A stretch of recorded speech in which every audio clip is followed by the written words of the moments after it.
Hello hi students, నా పేరు శ్రీనివాస్. నేను తెలంగాణలో మరియు ఆంధ్రప్రదేశ్లో అనేక జిల్లాలలో ఎకానమీ ఫ్యాకల్టీగా వర్క్ చేస్తున్నాను. ప్రజెంట్ మనకు షైన్లో ఎకానమీ ఫ్యాకల్టీగా వర్క్ చేస్తున్నాను. ఇక్కడ మీరు గమనించాల్సిన విషయం ఏంటంటే, మనము ఈ జితేంద్ర ఐఏఎస్ అకాడమీ అనే యూట్యూబ్ ఛానల్ ద్వారా ఎకానమీ సబ్జెక్టును, అదేవిధంగా కరెంట్ ఎకానమీకి సంబంధించినటువంటి వీడియోలను చేసి ఈ యూట్యూబ్ ఛానల్లో జితేంద్ర ఐఏఎస్ అకాడమీ అనే యూట్యూబ్ ఛానల్లో అప్లోడ్ చేయడం జరుగుతుంది. మరి సిలబస్కి వస్తే గ్రూప్ 2లో మనకు పాత పద్ధతి ప్రకారం అయితే ఇండియన్ ఎకానమీ, ఏపీ ఎకానమీ అని ఇండియన్ ఎకానమీలో 5 యూనిట్స్, ఏపీ ఎకానమీలో 5 యూనిట్స్ ఉండేటివి 75 మార్క్స్కు, అంటే టోటల్గా 150 మార్క్స్ ఎకానమీకి థర్డ్ పేపర్లో ఇవ్వడం జరుగుతుంది గ్రూప్ 2లో. మరి రీసెంట్గా ఏపీపీఎస్సీ వారు ఈ గ్రూప్ 2 సిలబస్ను చేంజ్ చేయడం జరిగింది. ఈ ఏపీపీఎస్సీ వారు చేంజ్ చేసినటువంటి సిలబస్ ప్రకారం చూస్తే మనకు ఈ ఎకానమీ థర్డ్ పేపర్ అయినటువంటి ఎకానమీలో 8 యూనిట్లు ఇవ్వడం జరిగింది. ఈ 8 యూనిట్లు బ్రీఫ్గా క్లుప్తంగా నేను బోర్డు పైన రాయడం జరిగింది. ఈ 8 యూనిట్లను మనం గమనిస్తే, ఫస్ట్ యూనిట్ వచ్చేసి భారతదేశ ఆర్థిక వ్యవస్థ ప్రస్తుత పరిస్థితి. భారతదేశ ఆర్థిక వ్యవస్థ ప్రస్తుత పరిస్థితి అంటే ప్రజెంట్ ఇండియన్ ఎకానమీ స్టేటస్ను ఈ యూనిట్లో చెప్పడం జరిగింది. మరి భారతదేశ ఆర్థిక వ్యవస్థ ప్రస్తుత పరిస్థితి అనేటువంటి యూనిట్లో ప్రధానంగా మనం గమనిస్తే, భారతదేశ ఆర్థిక వ్యవస్థలో సామాజిక ఆర్థిక సంక్షేమ కార్యక్రమాల గురించి, అదేవిధంగా వాటి విజయాల గురించి, అదేవిధంగా ఆర్థిక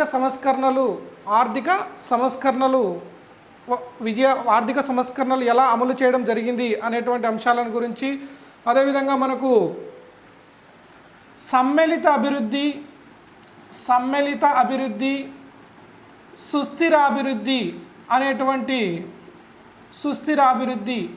అనేటువంటి అంశాల గురించి యూనిట్లో ప్రస్తావించడం జరిగింది సిలబస్లో. మనం గ్రూప్ 2 జాబు కొట్టాలి అంటే ఖచ్చితంగా ఈ సిలబస్, గ్రూప్ 2 సిలబస్ అనేది మనకు నోటికి వచ్చే విధంగా ప్రతిరోజు గ్రూప్ 2 సిలబస్ను చదవాలి.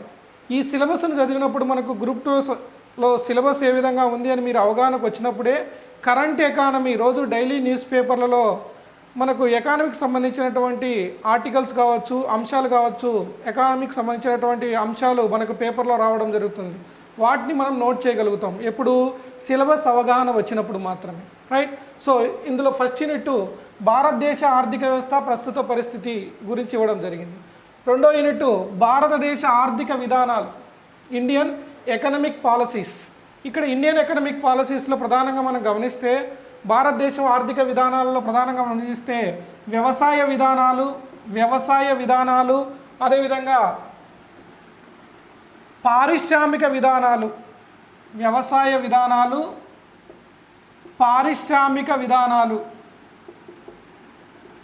సో వ్యవసాయ విధానాలు, పారిశ్రామిక విధానాలు గురించి మనము తెలుసుకోవాలి.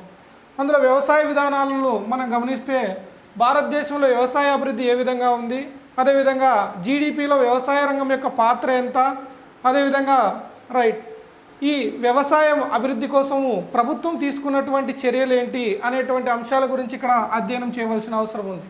అదేవిధంగా పారిశ్రామిక విధానాలు, భారతదేశంలో పారిశ్రామిక అభివృద్ధి ఏ విధంగా ఉంది, మరి భారతదేశంలో పారిశ్రామిక అభివృద్ధిని ప్రోత్సహించడానికి భారత ప్రభుత్వం ప్రవేశపెట్టినటువంటి పాలసీస్, విధానాలేంటి, పారిశ్రామిక విధానాలేంటి, ఇండస్ట్రియల్ పాలసీస్. మనం గమనిస్తే పారిశ్రామిక విధానాలు 1948 పారిశ్రామిక విధానము, 1956 పారిశ్రామిక విధానము, 1970 పారిశ్రామిక విధానము, 1977 పారిశ్రామిక విధానము, 1980 పారిశ్రామిక విధానము, 1991 పారిశ్రామిక విధానము. ఇలా పారిశ్రామిక విధానం, ప్రతి పారిశ్రామిక విధానాన్ని మనము క్లుప్తంగా ఒక్కొక్క పారిశ్రామిక విధానం గురించి తెలుసుకోవాల్సినటువంటి అవసరం ఉంది ఈ యూనిట్లో, రైట్? సో ఇక్కడ మీరు ఇంపార్టెంట్ అయిన విషయం ఏంటంటే, భారత ప్రభుత్వము ప్రవేశపెట్టిన మొట్టమొదటి పారిశ్రామిక విధానం ఏది అంటే 1948 పారిశ్రామిక విధానం. ఇది మనము యూనిట్ సిలబస్ అంటే మనం ఆ యూనిట్ స్టార్ట్ చేసినప్పుడు ఈ యూనిట్ గురించి క్లుప్తంగా మనము చదువుకుంటాం, రైట్? అదేవిధంగా మూడవ యూనిట్ వనరులు అభివృద్ధి. ఆర్థిక వ్యవస్థలో వనరులు 3 రకాలుగా ఉంటాయి: సహజ వనరులు, మూలధన వనరులు, మానవ వనరులు. ఇందులో ఈ యూనిట్లో వనరుల గురించి ప్రస్తావించడం జరిగింది. అందులో ముఖ్యంగా మూలధన వనరులు, క్యాపిటల్ రీసోర్సెస్, మూలధన వనరుల గురించి ప్రస్తావించడం జరిగింది. ఈ మూలధన వనరులు మళ్ళీ భౌతిక వనరులు, విత్త వనరులుగా ఉంటాయి. వాటి గురించి మనము ఆ సిలబస్ వచ్చినప్పుడు తెలుసుకోవడం జరుగుతుంది. దాంతోపాటు మానవ వనరుల గురించి కూడా ప్రస్తావించడం జరిగింది. మానవ వనరులు, ఈ మానవ వనరుల గురించి ప్రస్తావించడం జరిగింది.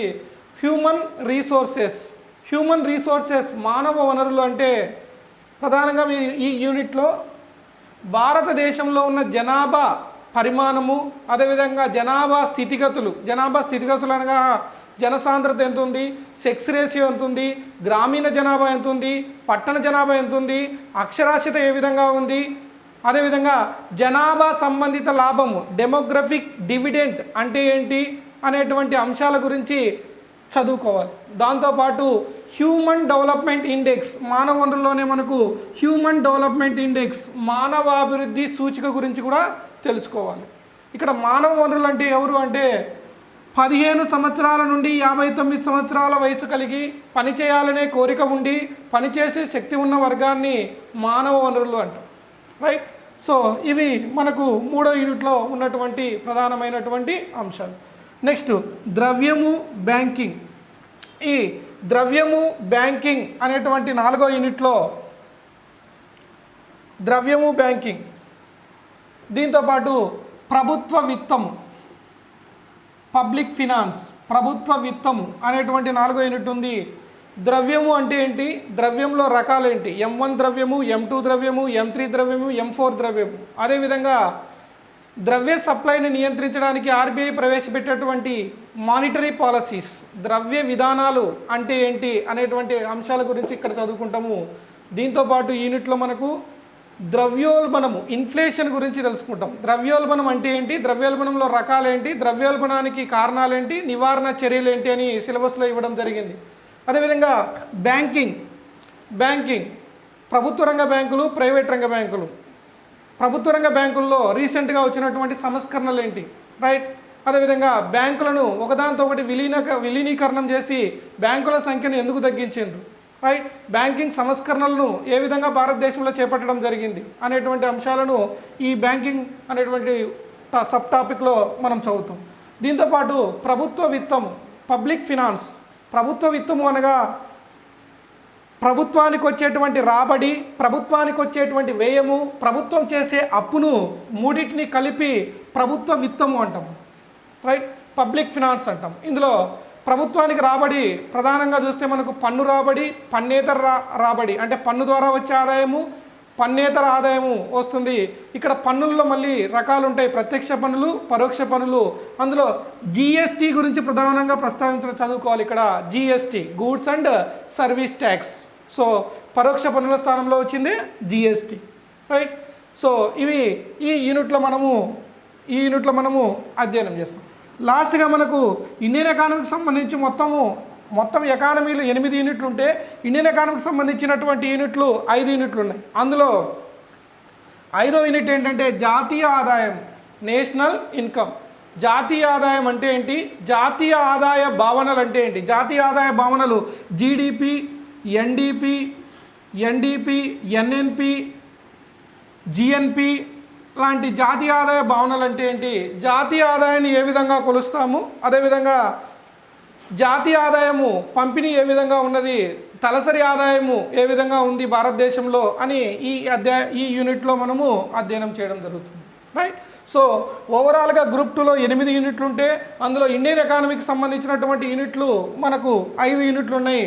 రిమైనింగ్ 3 యూనిట్లు వచ్చేసి ఏపీ ఎకానమీకి సంబంధించినటువంటి యూనిట్లు. అందులో మనకు గమనిస్తే ఏపీ ఎకానమీకి సంబంధించినటువంటి యూనిట్లో మనం గమనిస్తే ఆంధ్రప్రదేశ్ ఆర్థిక విధానాలు అంటే ముఖ్యంగా మనకు ఆంధ్రప్రదేశ్ యొక్క సామాజిక ఆర్థిక సంక్షేమ కార్యక్రమాలు ఏ విధంగా అమలైనాయి, అదేవిధంగా ఈ టాపిక్లో ఏపీ జనాభా గురించి కూడా అధ్యయనం చేస్తాం. అంటే ఆంధ్రప్రదేశ్లో జనాభా పరిమాణం ఏ విధంగా ఉంది, లింగ నిష్పత్తి ఏ విధంగా ఉంది, గ్రామీణ పట్టణ జనాభా ఏ విధంగా ఉంది అని ఏపీ జనాభా అంటే పాపులేషన్ గురించి యూనిట్లో మనకు సిలబస్లో ప్రస్తావించడం జరిగింది, రైట్.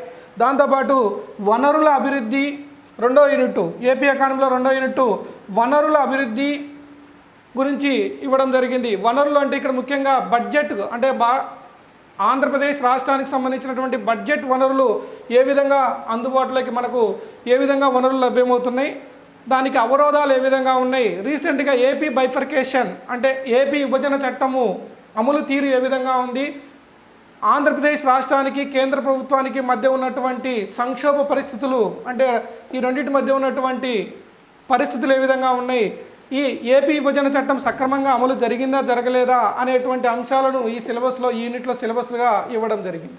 అదేవిధంగా ఇతర రాష్ట్రాలతో పోలిస్తే ఆంధ్రప్రదేశ్ యొక్క స్థూల రాష్ట్ర ఉత్పత్తి ఇతర రాష్ట్రాలతో పోలిస్తే ఏ విధంగా ఉంది అంటే Andhra Pradesh gross state domestic production ఎంత ఉంది అనేటువంటి అంశాన్ని కూడా ఇవ్వడము జరిగింది. రైట్, నెక్స్ట్ లాస్ట్ యూనిట్ వచ్చేసరికి మనకు ఆంధ్రప్రదేశ్ వ్యవసాయము పారిశ్రామిక అభివృద్ధి. ఆంధ్రప్రదేశ్లో వ్యవసాయ అభివృద్ధికి ఆంధ్రప్రదేశ్ ప్రభుత్వం తీసుకున్నటువంటి చర్యలేంటి అంటే ఏపీ ప్రభుత్వము వ్యవసాయాన్ని అభివృద్ధి చేయడం కోసము వ్యవసాయ అభివృద్ధికి వ్యవసాయ విధానాలను ప్రకటించడం జరిగింది. దాంతోపాటు భూ సంస్కరణలు, రైట్, ఈ యూనిట్లో భూ సంస్కరణలు ల్యాండ్ రీఫార్మ్స్ గురించి కూడా ఇవ్వడం జరిగింది.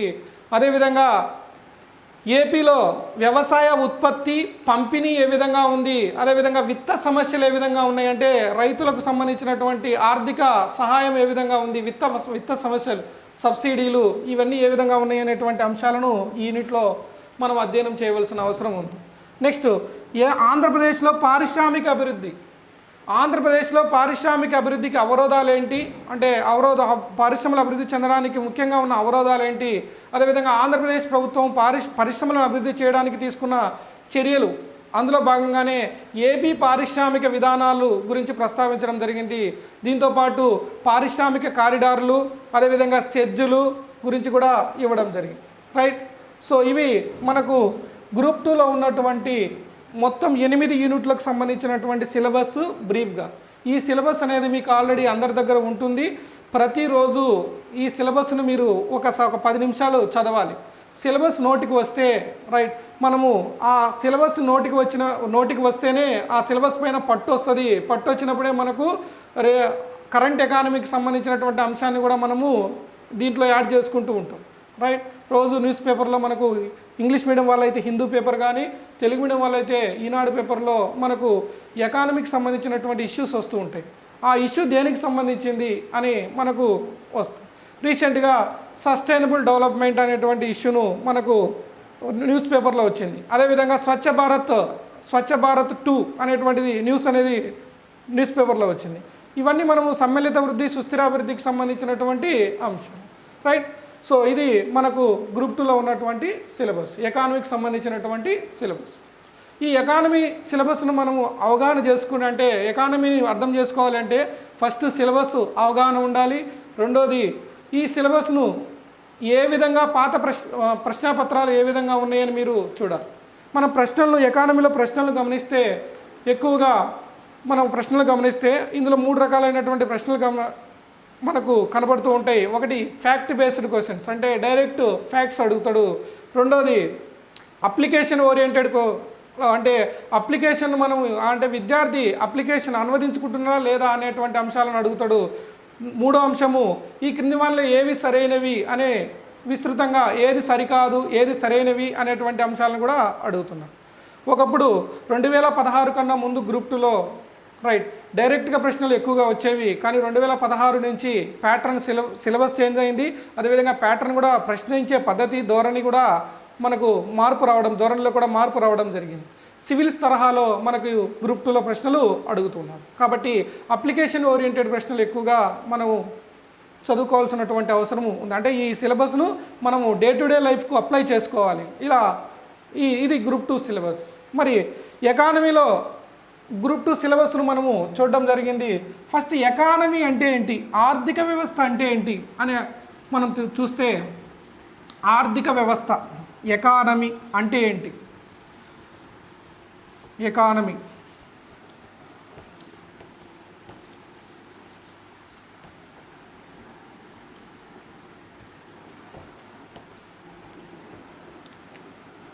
ఆర్థిక వ్యవస్థ ఎకానమీ, ఆర్థిక వ్యవస్థ అంటే ఏంటి? సో ఎకానమీ సిలబస్ మనకు అర్థం కావాలి అంటే ఈ ఎకానమీకి సంబంధించినటువంటి కొన్ని బేసిక్స్ మనము నేర్చుకోవాల్సిన అవసరం ఉంది. మరి ఆర్థిక వ్యవస్థ అంటే ఏంటంటే సాధారణంగా ఇక్కడ నేను చెప్పే విధానం ఎలా ఉంటుందంటే ఎకానమీ అంటే ఆర్ట్స్ స్టూడెంట్స్ని బేస్ చేసుకొని చెప్పము, జనరల్గా ఉన్నటువంటి స్టూడెంట్స్ని బేస్ చేసుకొని చెప్తాం. సో అంటే మన డే టు డే లైఫ్లో వాడుక భాషలో ఉపయోగించే పదాలతో మనకు ఎకానమీ గ్రూప్ 2 ఎకానమీ టీచ్ చేయడం జరుగుతుంది, రైట్. సాధారణంగా ఆర్థిక వ్యవస్థ అంటే ఏంటంటే ఆదాయము మరియు వ్యయం గురించి తెలిపే శాస్త్రమే ఆర్థిక శాస్త్రం. ఆదాయము మరియు వ్యయం, ఆదాయము మరియు వ్యయం గురించి తెలిపే శాస్త్రమే ఆర్థిక శాస్త్రం. Study of income and expenditure is called economy, right. So ఆదాయము మరియు వ్యయం గురించి తెలిపే శాస్త్రమే ఆర్థిక శాస్త్రం. వ్యయము అనగా మన భాషలో ఖర్చు, వ్యయం అనగా మన భాషలో ఖర్చు. మరి ఖర్చు అంటే ఏంటి? వేటిపైన చేస్తాం మానవుడు ఖర్చును అంటే మానవుడు ఖర్చును దేనిపైన చేస్తున్నాడంటే కోరికలపైన చేస్తాడు, డిజైర్స్, కోరికలపైన ఖర్చు చేస్తాడు. మరి మానవుని కోరికలు ఉంటాయా అంటే ప్రతి మానవుడికి ఖచ్చితంగా కోరికలు ఉంటాయి. ఆది మానవుడి నుండి ఆధునిక మానవుడి వరకు ప్రతి ఒక్కరికి కోరికలు ఉంటాయి. సాధారణంగా మానవునికి ఉన్నటువంటి కోరికలు 3 రకాలు. మానవుడికి ఉన్నటువంటి కోరికలు 3 రకాలు.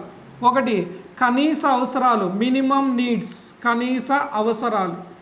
2 సౌకర్యాలు, ఫెసిలిటీస్, సౌకర్యాలు. 3 విలాసాలు, లగ్జరీస్, విలాసాలు. సో మళ్ళీ చెప్తున్నాను, ఆర్థిక శాస్త్రము అనగా ఆదాయము మరియు వ్యయం గురించి తెలిపే శాస్త్రమే ఆర్థిక శాస్త్రం. ఆదాయం మరియు వ్యయం గురించి తెలిపే శాస్త్రమే ఆర్థిక శాస్త్రం. ఆర్థిక శాస్త్రానికి అనేక నిర్వచనాలు ఉన్నాయి. అందులో మనకు సింపుల్గా ఉండే నిర్వచనం ఏంటంటే ఆదాయము మరియు వ్యయం గురించి తెలిపే శాస్త్రమే ఆర్థిక శాస్త్రం. అదేవిధంగా అనేక నిర్వచనాలు మనం గమనిస్తే ఆర్థిక శాస్త్రం అనగా సంపదకు చెందిన శాస్త్రంగా వర్ణించింది ఆడమ్ స్మిత్. ఆర్థిక శాస్త్రాన్ని సంపదకు చెందిన శాస్త్రంగా వర్ణించింది ఆడమ్ స్మిత్. ఆర్థిక శాస్త్రాన్ని కొరతకు చెందిన శాస్త్రంగా వర్ణించింది రాబిన్స్. ఆర్థిక శాస్త్రాన్ని కొరతకు చెందిన శాస్త్రంగా వర్ణించింది రాబిన్స్. ఆర్థిక శాస్త్రాన్ని సంక్షేమానికి చెందిన శాస్త్రంగా వర్ణించింది మార్షల్. ఆర్థిక శాస్త్రాన్ని సంక్షేమానికి చెందిన శాస్త్రంగా వర్ణించింది మార్షల్. ఆర్థిక శాస్త్రాన్ని అభివృద్ధికి చెందిన శాస్త్రంగా వర్ణించింది శామ్యూల్సన్. ఆర్థిక శాస్త్రాన్ని గృహ నిర్వహణ శాస్త్రంగా వర్ణించింది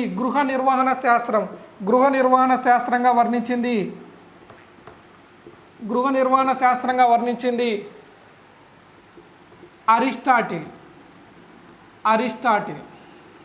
ఇక్కడ ఎకానమీ అనే పదము, ఇంగ్లీష్ పదము, ఎకానమీ అనేటువంటి ఆంగ్ల పదము ఓకియోస్ నామస్ అనే 2 గ్రీకు పదాల కలయికతో ఏర్పడింది. ఓకియోస్ అనగా గృహము, నామస్ అనగా నిర్వహణ లేదా అధ్యయనం. రెండింటిని కలిపితే గృహ నిర్వహణ శాస్త్రంగా వర్ణించింది ఎవరు అంటే అరిస్టాటిల్. సో ఎకానమీకి అనేక నిర్వచనాలు ఉన్నాయి. అందులో మనం సింపుల్గా చెప్పుకునే నిర్వచనం ఏంటంటే ఆదాయము మరియు వ్యయం గురించి తెలిపే శాస్త్రమే ఆర్థిక శాస్త్రం, రైట్. ఇక్కడ మరి వ్యయము అంటే ఖర్చు వేటిపైన చేస్తాం అంటే ఎవరు చేస్తారంటే మానవుడు చేస్తాడు. మానవుడు వేటిపైన ఖర్చు చేస్తాడు? కోరికలపైన ఖర్చు చేస్తాడు. మానవుని యొక్క కోరికలు ఎన్ని రకాలు? 3 రకాలు. కనీస అవసరాలు, సౌకర్యాలు, విలాసం. మరి కనీస అవసరాలు అంటే ఏంటంటే మీకు అందరికీ తెలుసు. కనీస అవసరాలు అంటే మానవుడు కనీసం బతకడానికి కావలసిన వస్తువులు. మానవుడు కనీసం బతకడానికి ఏం కావాలి? ఆహారము, ఆవాసము, వస్త్రాలు, ఫుడ్డు, షెల్టర్, క్లాత్. అంటే మన భాషలో చెప్పాలంటే కూడు, గూడు, గుడ్డ. ఆహారము, ఆవాసము, వస్త్రాలు, రైట్. అంటే కనీసం మానవుడు బతకాలంటే ఇవి ఖచ్చితంగా కావాలి. అందువల్ల వాటిని ఏమని పిలుస్తామంటే కనీస అవసరాలు అంటాం, రైట్. మానవుడు కనీస అవసరాలు తీర్చుకున్న తర్వాత అంతటితో ఊరుకుంటాడా మానవుడు అంటే? ఊరుకోడు, రైట్. అంతటితో కోరికలను ఎండ్ చేసుకుంటాడంటే చేసుకోడు. అంటే మానవుని యొక్క కోరికలు అపరిమితం. కనీస అవసరాలు తీరిన తర్వాత మానవుడు ఏ కోరికలు తీర్చుకుంటాడంటే సౌకర్యాలను తీర్చుకుంటాడు. సౌకర్యాలు తీరిన తర్వాత విలాసవంతమైన కోరికలు తీర్చుకుంటాడు. ఇక్కడ మీరు గమనిస్తే కనీస అవసరాలు అంటే ఆహారము, ఆవాసము, వస్త్రాలు. ఇంట్లో ఉంటుంది. ఆవాసం అంటే మనకి ఇండ్లు. ఈ ఆవాసంలో మానవుడు ఫ్యాన్ కావాలని కోరుకుంటాడు, టీవీ కావాలని కోరుకుంటాడు, కార్ కావాలని కోరుకుంటాడు, బైక్ కావాలని కోరుకుంటాడు, ఫర్నిచర్ కావాలని కోరుకుంటాడు. ఇవన్నీ దేని కిందకి వస్తాయంటే సౌకర్యాలు. అంటే ఇవి లేకపోయినా మానవుడు బతుకుతాడు. కానీ సౌకర్యవంతమైన జీవనం కోసం కొన్ని సౌకర్యాలను కోరుకుంటాడు మానవుడు. ఎప్పుడు కనీస అవసరాలను తీర్చుకోగా ఆదాయము ఇంకా ఎక్కువ ఉంటే, డబ్బులు ఎక్కువ ఉంటే సౌకర్యాలను తీర్చుకుంటాడు. సౌకర్యాలను తీర్చుకోక ఇంకా డబ్బులుంటే మానవుడు ఏ కోరికలు తీర్చుకుంటే విలాసాలను తీర్చుకుంటాడు. కారు, బైకు, బస్సు, ట్రైన్లో జర్నీ చేస్తే సరిపోతుంది. కానీ మానవుడు డబ్బులు ఎక్కువ ఉంటే దేంట్లో జర్నీ చేస్తాడంటే విమానంలో జర్నీ చేస్తాడు, విమానంలో ప్రయాణం చేస్తాడు, ఏవియేషన్ విమానయానం చేస్తాడు. రైట్. అదేవిధంగా ఫ్యాను చల్లదనాన్ని ఇస్తుంది ఇంట్లో. కానీ డబ్బులు ఎక్కువ ఉంటే ఇంట్లో ఏం పెట్టుకుంటాము? ఏసీ పెట్టుకుంటాము. సో విమానయానం, ఏసీ అనేది ఏంటంటే విలాసవంతమైనటువంటి కోరిక. రైట్. అంటే మానవునికి కోరికలు ఎన్ని రకాలు? 3 రకాలు. కనీస అవసరాలు, సౌకర్యాలు, విలాసాలు. ఇక్కడ కనీస అవసరాల కింద ఉన్న లిస్టును మనం గమనిస్తే ఆహారము, ఆవాసము, వస్త్రాలు. సౌకర్యాల కింద fan, TV, car, bike, furniture. విలాసాల కింద విమానము, ఏసీ. ఈ లిస్ట్ అనేది పర్మనెంట్ కాదు, కాలాన్ని బట్టి మారుతూ ఉంటుంది. ఫర్ ఎగ్జాంపుల్, ఒకప్పుడు మొబైల్ ఫోను, సెల్ ఫోన్ అనేది ఏ వస్తువు అంటే విలాస వస్తువు. మనకు 1998, 2000 సంవత్సరంలో మొబైల్ ఫోన్ వచ్చినప్పుడు ఏ వస్తువు? విలాస వస్తువు. అది కాస్త ఏంగా మారింది? సౌకర్యం కిందికి వచ్చింది. కానీ ఇప్పుడు ప్రజెంట్ మొబైల్ ఫోను ఏ వస్తువు అంటే కనీస అవసరం. మొబైల్ ఫోన్ లేనిదే ఎవరు బతకలేరు. ఉదయాన్నే లేచి మొబైల్ ఫోన్ చూడందే తన దినచర్య స్టార్ట్ కాదు. కాబట్టి కాలానికి అనుగుణంగా ఇవి మారుతూ ఉంటాయి. ఇందులో ఉన్నటువంటి లిస్టు మారుతూ ఉంటాయి. అంటే మానవుడు కోరికలు తీర్చుకోవడానికి వేటిని వినియోగిస్తున్నాడు? ఆహారము, ఆవాసము, వస్త్రాలు, fan, TV, car, bike, furniture, విమానము, ఏసీ. రైట్. దీంతో పాటు మానవుడు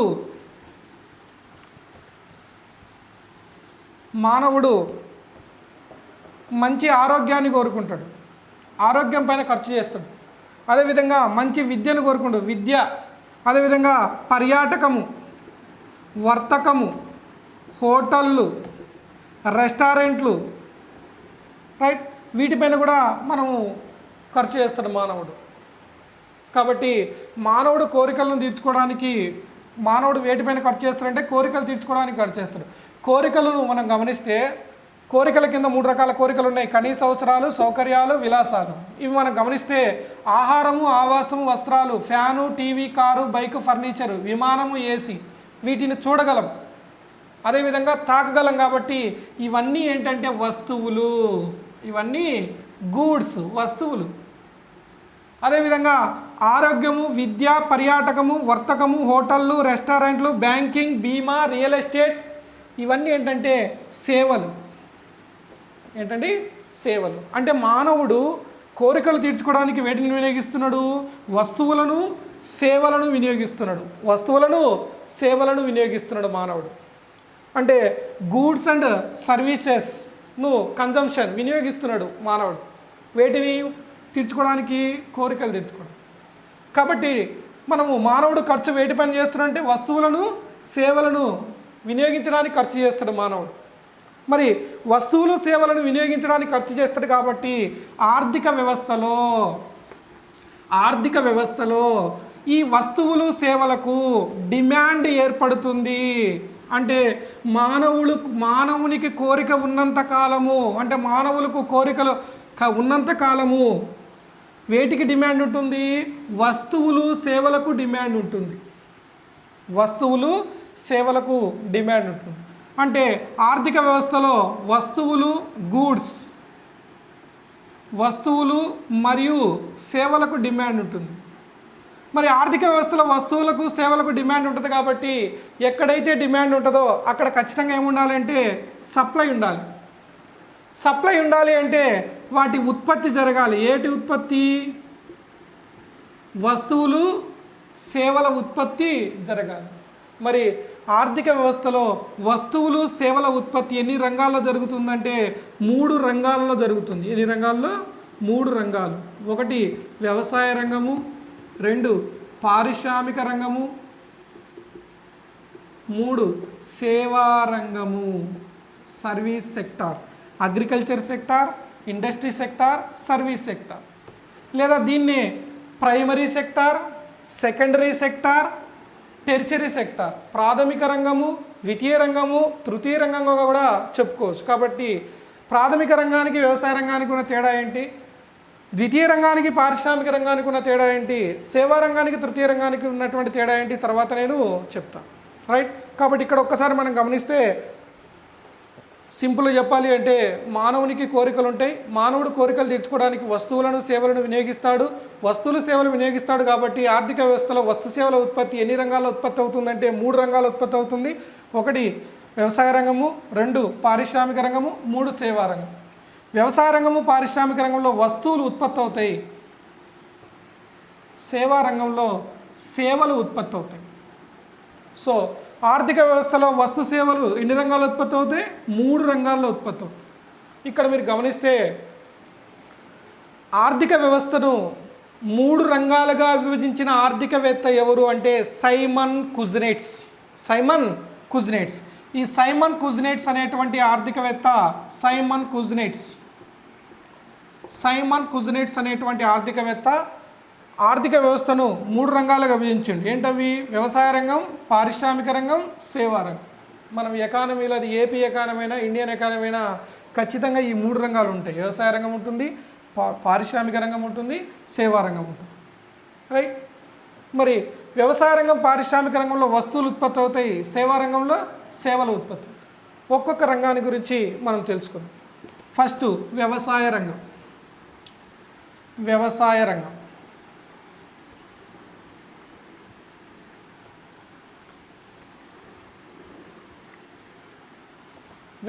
రంగం అగ్రికల్చర్ సెక్టార్. వ్యవసాయ రంగం. వ్యవసాయ రంగము అంటే ప్రకృతి సహాయంతో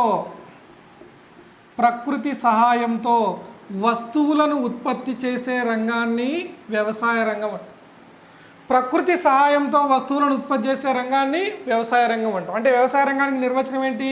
ప్రకృతి సహాయంతో వస్తువులను ఉత్పత్తి చేసే రంగాన్ని వ్యవసాయ రంగం అంటాం. రైట్. మరి వ్యవసాయ రంగంలో మళ్ళీ ప్రధాన రంగము 3 రంగాలు ఉంటాయి. ప్రధానంగా వ్యవసాయ రంగము, పారిశ్రామిక రంగము, సేవా రంగము. ఈ వ్యవసాయ రంగంలో ఉన్నటువంటి ప్రధాన రంగాల్లో ఉన్న ఒక రంగమైన వ్యవసాయ రంగంలో 4 ఉపరంగాలు ఉంటాయి. వ్యవసాయ రంగాన్ని ఎన్ని ఉపరంగాలుగా విభజించవచ్చు అంటే 4 ఉపరంగాలు. ఒకటి వ్యవసాయము, 2 పశు సంపద, 3 మత్స్య సంపద, 4 అటవీ సంపద. సో వ్యవసాయ రంగం మళ్ళీ ఎన్ని ఉపరంగాలుగా విభజించడం జరిగింది అంటే 4 ఉపరంగాలుగా విభజించడం జరిగింది. ఏంటవి? వ్యవసాయము, పశు సంపద, మత్స్య సంపద, అటవీ సంపద. Agriculture sector consist of 4 sub sectors: agriculture, animal husbandry, fisheries, forestry. So 4 ఉపరంగాలుగా విభజించడం జరిగింది. ఇందులో మనం చూస్తే ఫస్ట్ది వ్యవసాయం. వ్యవసాయ రంగంలో 4 ఉపరంగాలు ఉంటాయి. అందులో ఫస్ట్ ఏంటి? వ్యవసాయం. వ్యవసాయము అంటే మీనింగ్ ఏంటంటే అగ్రికల్చర్. ఇంగ్లీష్లో దీన్ని అగ్రికల్చర్. అగ్రికల్చర్ అంటే అగ్రి అంటే భూమి, కల్చర్ అంటే సాగు చేయడం. భూమిని సాగు చేయడాన్ని వ్యవసాయం అంట. భూమిని సాగు చేయడాన్ని వ్యవసాయం అంట. ఇక్కడ మీరు సిలబస్లో 8 యూనిట్లలో మనం గమనిస్తే భారతదేశంలో వ్యవసాయ విధానాలు అనేటువంటి టాపిక్ ఉంది. భారతదేశంలో వ్యవసాయంలో మనం ప్రధానంగా వ్యవసాయం రకాలు ఉన్నాయి, వ్యవసాయ పద్ధతులు అంటే రకాలనే వ్యవసాయ పద్ధతులు అంటాము. అదేవిధంగా భూ సంస్కరణలు, ఏపీలో భూ సంస్కరణలు, జీడిపిలో వ్యవసాయం పాత్ర, అదే ఏపీ ఎకానమీ కిందకి వచ్చేసరికి భూ సంస్కరణలతో పాటు ఉద్యోగితలో వ్యవసాయం యొక్క పాత్ర. రైట్. సో ఇలాంటి అంశాలన్నీ దేనికి సంబంధించినవి? వ్యవసాయానికి సంబంధించినట్టు. అంటే ఇవి బేసిక్స్. వ్యవసాయ రంగాన్ని ఎన్ని ఉపరంగాలు విభజించడం జరిగింది? 4 ఉపరంగాలు విభజించడం జరిగింది. ఒకటి వ్యవసాయము, పశు సంపద, మత్స్య సంపద, అటవీ సంపద. రైట్. అందులో వ్యవసాయ రంగానికి నిర్వచనము ప్రకృతి సాయంతో వస్తువులను ఉత్పత్తి చేసే రంగాన్ని వ్యవసాయ రంగం. అదే వ్యవసాయానికి నిర్వచనం ఏంటంటే భూమిని సాగు చేయుట, భూమిని సాగు చేయుట. సో దీంతోపాటు పశు సంపద అనిమల్ హస్బెండరీ, మనకు ఆవులు, గేదెలు, మేకలు, గొర్రెలు, రైట్, పీతలు, రొయ్యలు, ఇవన్నీ ఆవులు, గేదెలు, మేకలు, గొర్రెలు, ఇవన్నీ దేనికి సంబంధించినవి? పశు సంపదకు సంబంధించినవి. చేపలు, పీతలు, రొయ్యలు దేనికి సంబంధించినవి? మత్స్య సంపదకు సంబంధించినవి. అదేవిధంగా అడవిలో కలప, మనకు తేనె, లక్క, పట్టు, ఇవన్నీ దేనికి సంబంధించినవంటే అటవీ సంపదకు సంబంధించినటువంటి అంశం. సో వ్యవసాయ రంగము ఎన్ని ఉపరంగాలుగా విభజించడం జరిగింది? 4 ఉపరంగాలుగా విభజించడం జరిగింది. ఈ 4 ఉపరంగాలకు గనులు మరియు త్రవ్వకాలు అనేటువంటి ఉపరంగాన్ని కలిపితే, గనులు మరియు త్రవ్వకాలు, మైనింగ్ అండ్ క్వారీయింగ్, గనులు మరియు త్రవ్వకాలు అనే ఉపరంగాన్ని కలిపితే ప్రాథమిక రంగం వస్తుంది. ప్రైమరీ సెక్టార్, ప్రాథమిక రంగం. అంటే వ్యవసాయ రంగంలో ఎన్ని ఉపరంగాలు ఉంటాయి? 4 ఉపరంగాలు ఉంటాయి. దానితో పాటు ఒక ఉపరంగం ఏది? గనులు మరియు త్రవ్వకాలను కలిపితే, ప్లస్ ఈ 4 ఉపరంగాలకు గనులు మరియు త్రవ్వకాలు కలిపితే ఏ రంగం వస్తుంది? ప్రాథమిక రంగం వస్తుంది. అంటే ప్రాథమిక రంగానికి ఫార్ములా ఏంటి? ప్రాథమిక రంగానికి వ్యవసాయ రంగానికి తేడా ఏంటి అంటే, ప్రాథమిక రంగంలో 4 ఉపరంగాలు ఉంటాయి, 5 ఉపరంగాలు ఉంటాయి. అంటే 5 ఉపరంగాలు ఉంటాయి. వ్యవసాయ రంగంలో ఎన్ని ఉపరంగాలు ఉంటాయి? 4 ఉపరంగాలు ఉంటాయి. కాబట్టి ప్రాథమిక రంగాన్ని ఎలా రాసుకోవచ్చు అంటే, ప్రైమరీ సెక్టార్, ప్రాథమిక రంగము ఈక్వల్ టు అగ్రికల్చర్ సెక్టార్, వ్యవసాయ రంగము ప్లస్ గనులు మరియు త్రవ్వకాలు, గనులు మరియు త్రవ్వకాలను కలిపితే వచ్చేదే ప్రాథమిక రంగం. అది డిఫరెన్స్. వ్యవసాయ రంగానికి ప్రాథమిక రంగానికి ఉన్నటువంటి తేడా ఏంటంటే గనులు మరియు త్రవ్వకం.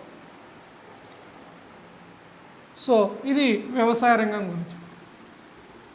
నెక్స్ట్ రెండవ రంగం ఏంటంటే పారిశ్రామిక రంగం. పారిశ్రామిక రంగం, ఇండస్ట్రియల్ సెక్టార్, పారిశ్రామిక రంగం.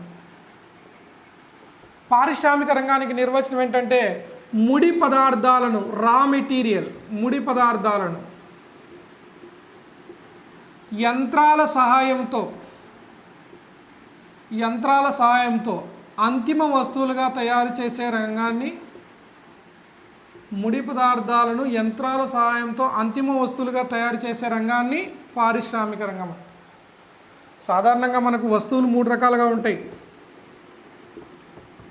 వస్తువులు 3 రకాలు. ఎకానమీ అంతా 3 ఉంటే ఎకానమీ అర్థమవుతుంది, 3 లేకపోతే ఎకానమీ అర్థం కాదు. వస్తువులు 3 రకాలు. 1 రా మెటీరియల్, ముడి పదార్థాలు.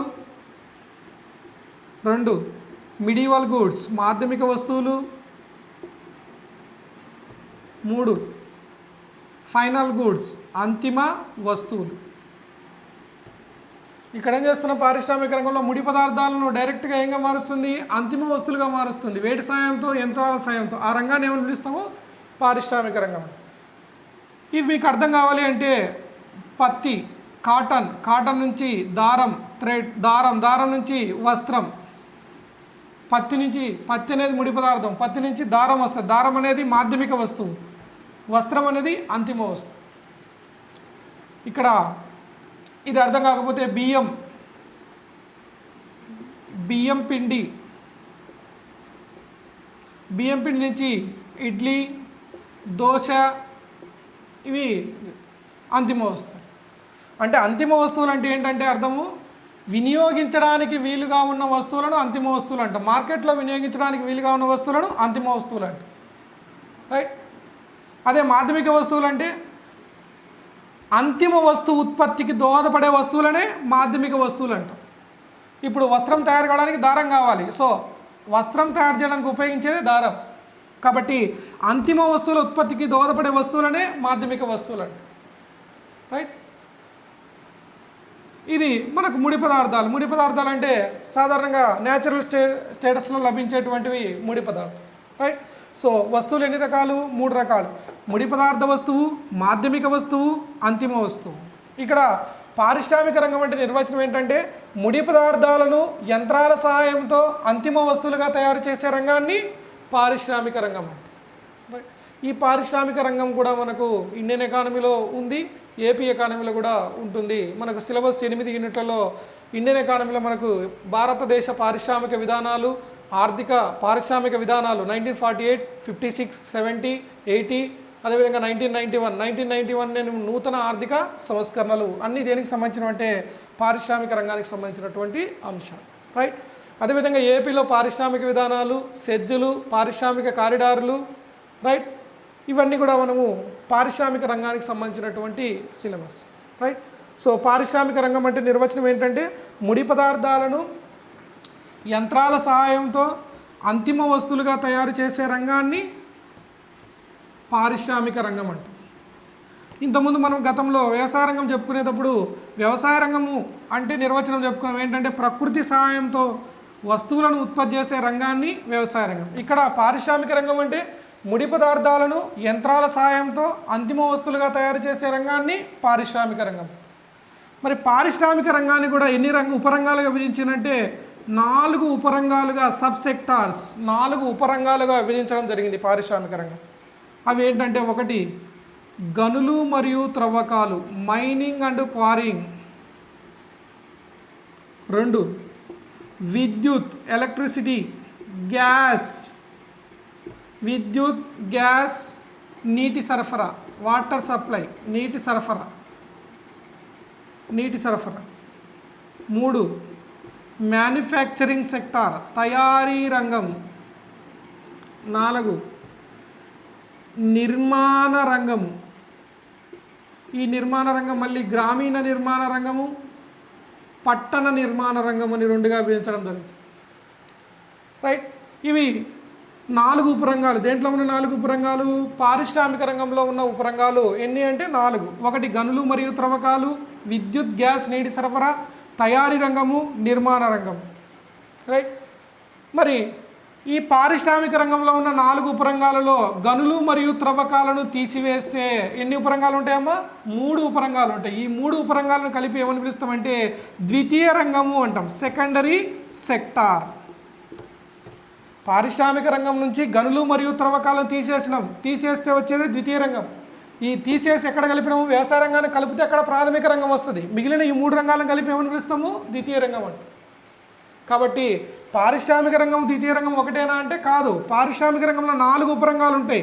అదే ద్వితీయ రంగంలో ఎన్ని ఉంటాయి? 3 ఉపరంగాలు ఉంటాయి. ఏంటి 3 అంటే విద్యుత్, గ్యాస్, నీటి సరఫరా, తయారీ రంగము, నిర్మాణ రంగం, రైట్. సో ఇది మనకు పారిశ్రామిక రంగానికి సంబంధించినటువంటి బేసిక్స్, రైట్. నెక్స్ట్ సేవా రంగము. ఇక్కడ మీరు గమనిస్తే నేను స్టార్టింగ్లో చెప్పాను, ఆర్థిక వ్యవస్థలో వస్తు సేవల ఉత్పత్తి ఎన్ని రంగాల్లో జరుగుతుంది? 3 రంగాలు, వ్యవసాయ రంగము, పారిశ్రామిక రంగము, సేవా రంగము. వ్యవసాయ రంగము, పారిశ్రామిక రంగంలో వస్తువులు తయారవుతాయి.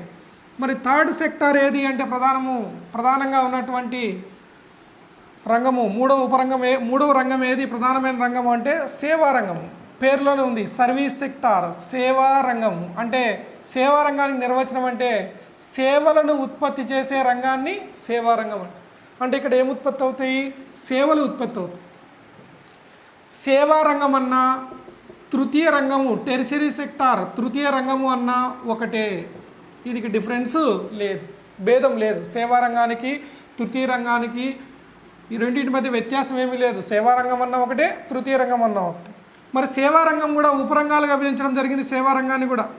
మరి సేవా రంగం కింద ఏ ఉపరంగాలు ఉంటాయి అంటే వర్తకము, హోటళ్ళు, రెస్టారెంట్లు, వర్తకము, హోటళ్ళు, రెస్టారెంట్లు, రవాణా, నిల్వ, స్టోరేజ్, రవాణా, ట్రాన్స్పోర్ట్, స్టోరేజ్, నిల్వ, కమ్యూనికేషన్, సమాచారం, రవాణా, నిల్వ, సమాచారం, బ్యాంకింగ్, బీమా, రియల్ ఎస్టేట్,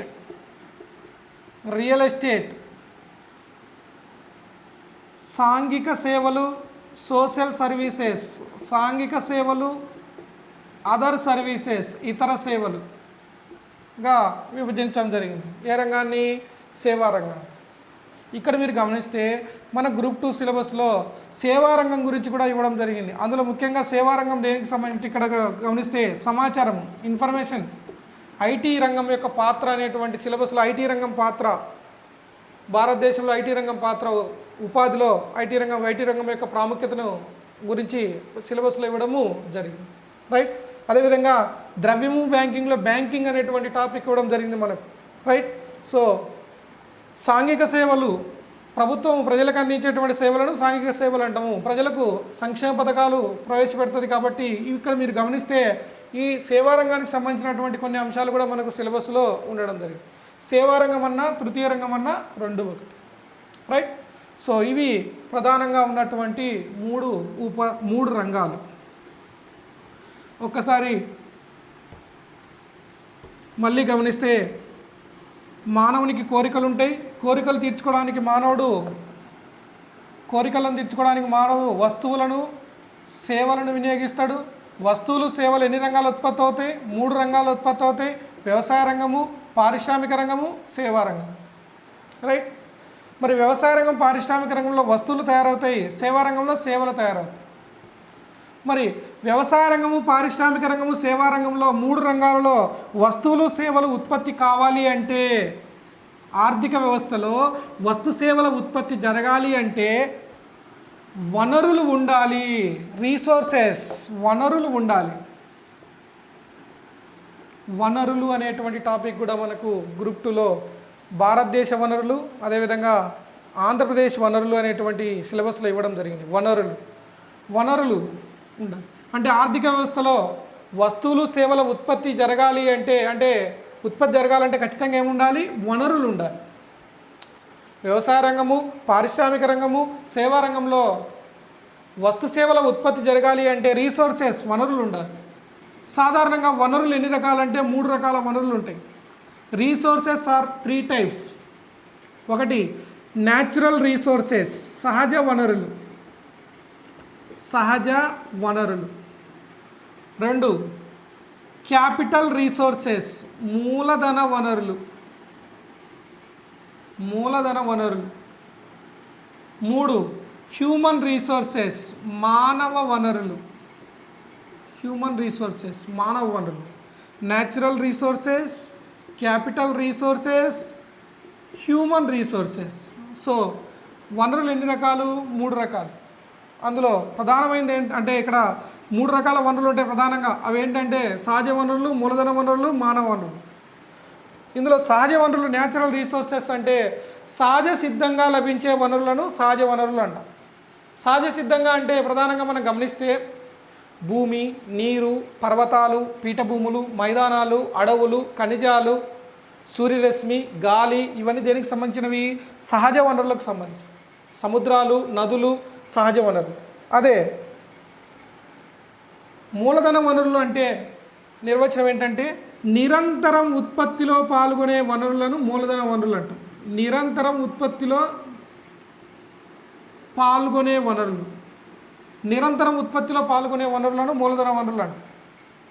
మరి నిరంతరం ఉత్పత్తిలో ఏం పాల్గొంటాయి అంటే, ఉత్పత్తి అంటే ఇక్కడ మీరు అర్థం చేసుకోవాల్సిన అంశం ఏంటంటే వస్తువులు, సేవల ఉత్పత్తి. నిరంతరం ఉత్పత్తిలో పాల్గొనేటువంటి వనరులను మూలధన వనరులు అంటారు. మూలధన వనరులకు ఎగ్జాంపుల్ చూడండి. మూలధన వనరులకు ఎగ్జాంపుల్ యంత్రాలు, పరికరాలు, భవనాలు, అదేవిధంగా పెట్టుబడులు కూడా మూలధన వనరుల కిందకే వస్తాయి. రైట్. 2008లో ఈ పెట్టుబడులు ఏ వనరులు అని అడిగారు బిట్టు. ఆన్సర్ మూలధన వనరులు. అదేవిధంగా ఇంకొకసారి ప్రీవియస్ పేపర్లో ఏమడిగారంటే భవనాలు, యంత్రాలు, పరికరాలు పై పెట్టే పెట్టుబడిని, అంటే భవనాలు, యంత్రాలు, పరికరాలు అనేవి పెట్టుబడిని ఏమనిపిస్తుంటే స్థిర మూలధనం అంటాం. ఏమంటాం? స్థిర మూలధనం. ఏదైనా ఒక బిజినెస్, ఒక కంపెనీని స్టార్ట్ చేయాలంటే ఫస్ట్ భూమిని కొనాలి, ఆ తర్వాత బిల్డింగ్ కట్టించాలి. సో భూమిని కొనాలన్నా, బిల్డింగ్ కట్టించాలన్నా, యంత్రాలు, పరికరాలను కొనాలన్నా అక్కడ కొంత పెట్టుబడి అవసరం. దాన్ని ఏమనిపిస్తామంటే స్థిర మూలధనం అండి.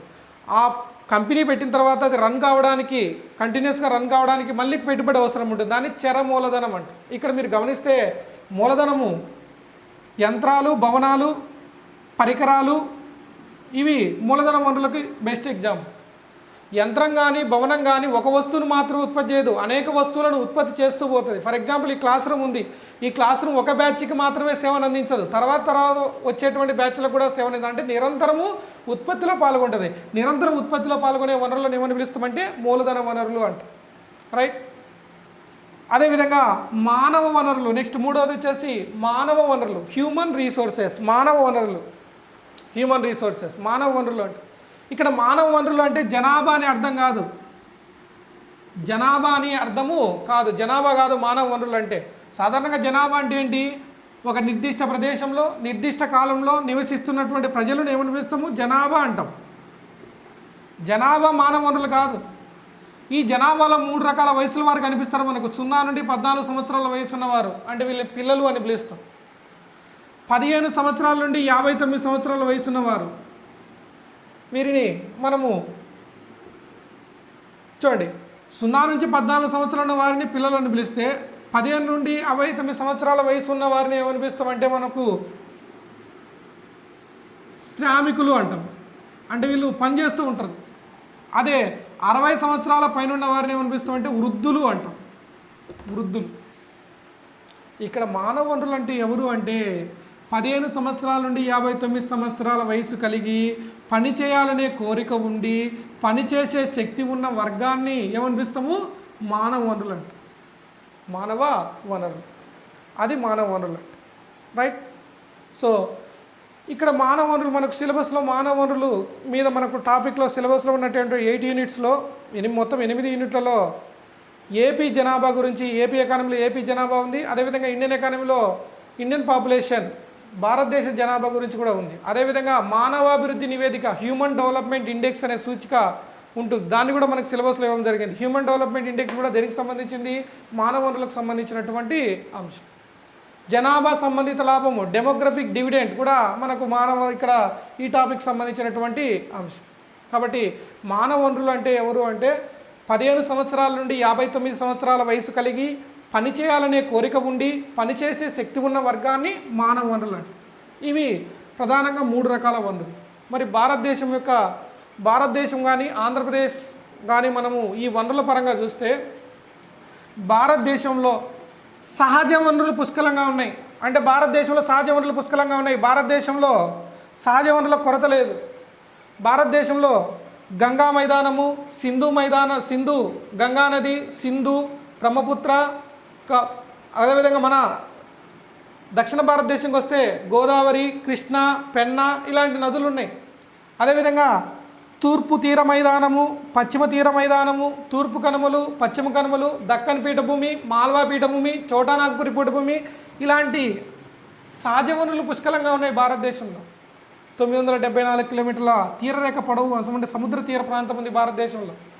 రైట్. సో ఇక్కడ మీరు గమనిస్తే సహజ వనరుల పరంగా భారతదేశానికి కొరత లేదు, సహజ వనరులు పుష్కలంగా ఉన్నాయి. అదేవిధంగా మానవ వనరులు కూడా భారతదేశంలో పుష్కలంగా ఉన్నాయి, ఎక్కువగా ఉన్నాయి. మానవ వనరుల కొరత లేదు భారతదేశంలో. ఎందుకంటే 2001 జనాభా లెక్కల ప్రకారము భారతదేశ జనాభా 102.08 కోట్లు. 2011 జనాభా లెక్కల ప్రకారము, అంటే జనాభా లెక్కలు ప్రతి 10 సంవత్సరాలకు ఒకసారి మనము కౌంట్ చేస్తారు, లెక్కిస్తారు. అందులో 2001 జనాభా లెక్కల ప్రకారం చూస్తే 102.08 కోట్లు. అదే 2011 జనాభా లెక్కల ప్రకారం చూస్తే 121.05 కోట్లు.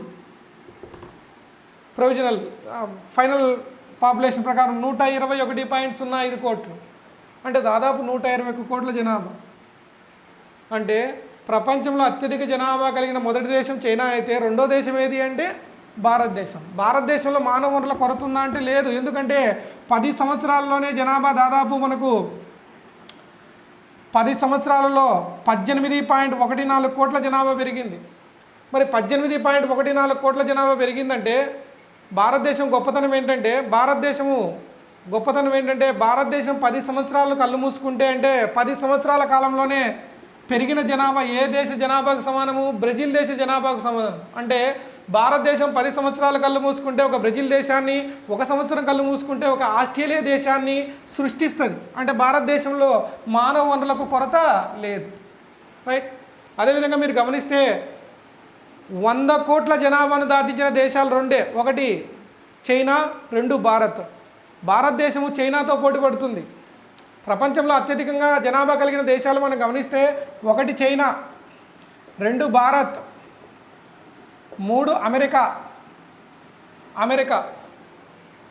చైనా జనాభా 135 కోట్లు, ఇండియా జనాభా 125 కోట్లు అనుకుంటే అమెరికా జనాభా 45 కోట్లు.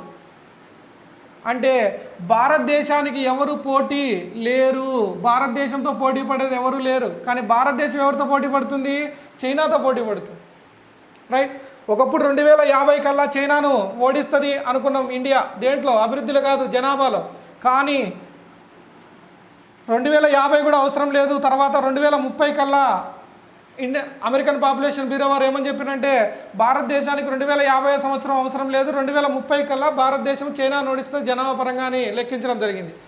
2011 జనాభా లెక్కలు వచ్చిన తర్వాత ఇండియన్ పాపులేషన్ బ్యూరో వారు ఏమని చెప్పారంటే అమెరికన్ పాపులేషన్ బ్యూరో వారు చెప్పింది కూడా తప్పు, మాకు 2030 అవసరం లేదు, 2011 కల్లా ఎవరిని ఓడిస్తాము? చైనాను ఓడిస్తామని గర్వంగా ప్రకటించడం జరిగింది. త్వరలో చైనాను ఓడించి ప్రపంచంలో అత్యధిక జనాభా కలిగిన దేశంగా ఎవరు అవతరించబోతున్నారు? భారతదేశం అవతరించబోతుంది. రైట్.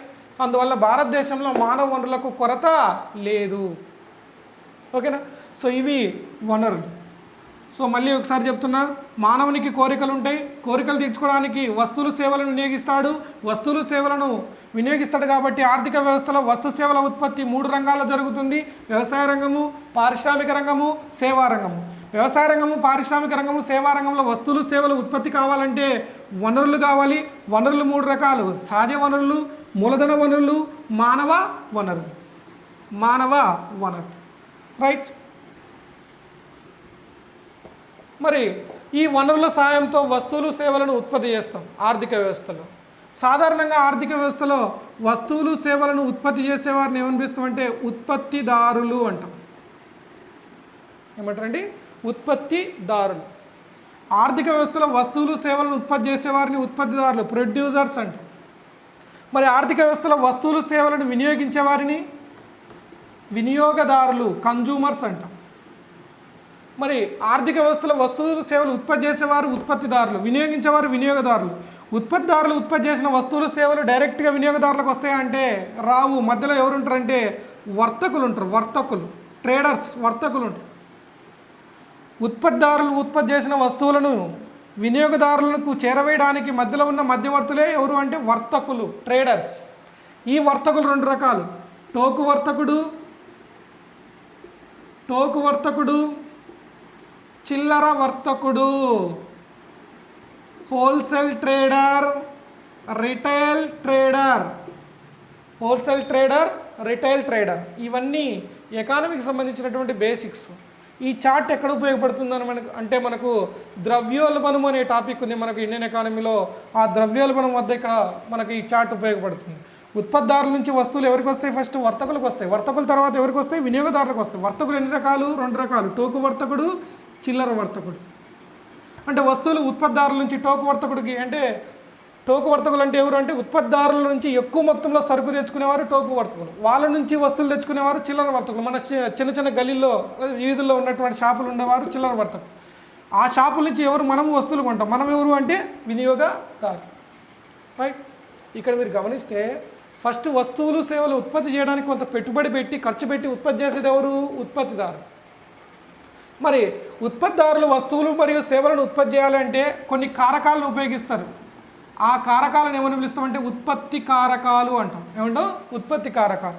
ఎన్ని రకాల ఉత్పత్తి కారకాలు ఉన్నాయి? మనకు 5 రకాల ఉత్పత్తి కారకాలు ఉన్నాయి. 1 భూమి, 2 శ్రమ, 3 మూలధనం, 4 వ్యవస్థాపనం, 5 సాంకేతికత, technology. Land, labour, capital, organisation, technology. ఈ 5 రకాల ఉత్పత్తి కారకాలను ఉపయోగించి ఉత్పత్తిదారులు వస్తువులను సేవలను ఉత్పత్తి చేస్తారు. అంటే ఉత్పత్తిలో పాల్గొనే కారకాలను ఉత్పత్తి కారకాలు. ఉత్పత్తి కారకాలు ఎన్ని? 5. భూమి, శ్రమ, మూలధనం, వ్యవస్థాపనం, సాంకేతికత. మరి ఉత్పత్తిలో పాల్గొంటున్నాయి కాబట్టి వీటికి ప్రతిఫలాలు ఇవ్వాలి. ఫర్ ఎగ్జాంపుల్ మనకు గ్రూప్ 2 జాబ్ వస్తే మనము శాలరీ తీసుకోకుండా వర్క్ చేయము, శాలరీ తీసుకుంటాం, పని చేసినందుకు శాలరీ తీసుకుంటాం. ఇవి కూడా ఉత్పత్తిలో పాల్గొన్నాయి కాబట్టి కొంత ఫలితాలు ప్రతిఫలం పొందుతాయి. భూమికి ఇచ్చే ప్రతిఫలాన్ని ఏమనిపిస్తామంటే బాటకము అంట. శ్రమకి ఇచ్చేది వేతనము, మూలధనానికి ఇచ్చేది వడ్డీ, వ్యవస్థాపకుడికి లాభం రావచ్చు, నష్టం రావచ్చు, సాంకేతికతకి ఇచ్చేది రాయల్టీ. బాటకము, వేతనము, వడ్డీ, లాభము, నష్టము, రాయల్టీ ఇవి ఉత్పత్తి కారకాలకు ఇచ్చే ప్రతిఫలాలు. అంటే ఏదైనా ఒక వస్తువును ఉత్పత్తి చేయాలంటే ఉత్పత్తిదారుడికి కొంత ఖర్చు అవుతుంది. ఏ రూపంలో? బాటకం రూపంలో, వేతనం రూపంలో, వడ్డీ రూపంలో, లాభము లేదా నష్టం రూపంలో, రాయల్టీ రూపంలో ఖర్చు అవుతుంది. ఈ బాటకాన్ని, వేతనాన్ని, వడ్డీ, లాభము, నష్టము, రాయల్టీని కలిపితే దాన్ని ఏమనిపిస్తామంటే ఉత్పత్తి కారక వ్యయము. ఉత్పత్తి కారక వ్యయము ఉత్పత్తి చేయడానికి అయ్యే ఖర్చు అని అర్థం. మరి ఉత్పత్తి కారక వ్యయాన్ని భరించేవాడు ఎవరు ఇక్కడ? ఉత్పత్తిదారు. ఉత్పత్తిదారుడు ఒక వస్తువును ఉత్పత్తి చేయడానికి 10 రూపాయలు ఖర్చు పెడితే ఒక 2 రూపాయలు లాభం తీసుకొని 12 రూపాయలకు టోకు వర్తకుడికి అమ్ముతాడు. టోకు వర్తకుడు 2 రూపాయలు లాభం తీసుకొని 14 రూపాయలు చిల్లర వర్తకుడికి అమ్ముతాడు. చిల్లర వర్తకుడు 2 రూపాయలు లాభం తీసుకొని 16 రూపాయలకు మార్కెట్లో ఎవరికి అమ్ముతారంటే వినియోగదారులకు అమ్ముతారు. అంటే వినియోగదారుడు చెల్లించేటువంటి ధరలో ఎవరెవరి లాభాలు ఇమిడి ఉన్నాయి? ఉత్పత్తిదారుల లాభాలు ఇమిడి ఉన్నాయి, టోకు వర్తకుని లాభాలు ఇమిడి ఉన్నాయి, చిల్లర వర్తకుని లాభాలు ఇమిడి. రైట్. ఇక్కడ మీరు గుర్తుపెట్టుకోవాల్సిన ఎకానమీలో బేసిక్స్ బాగా గుర్తుపెట్టుకోవాలి. బేసిక్స్లో కూడా మనకు ఎక్కువ బిట్లు ఇవ్వడం జరిగింది మనకి ఎకానమీలో. ఈ కింది వారిలో ఉత్పత్తి కారక వ్యయాన్ని భరించేది ఎవరు అని అడుగుతాడు. ఎవరు? ఉత్పత్తిదారు. గతంలో వనరులు చెప్పిన పెట్టుబడులు ఏ వనరులు? మూలధన వనరులు. యంత్రాలు, భవనాలు, పరికరాలను కొనుగోలు చేయడానికి ఉపయోగించే మూలధనం ఏది? స్థిర మూలధనం. ఇవి బిట్లు గతంలో వచ్చినటువంటి ప్రీవియస్ బిట్స్ గ్రూప్ 2. రైట్.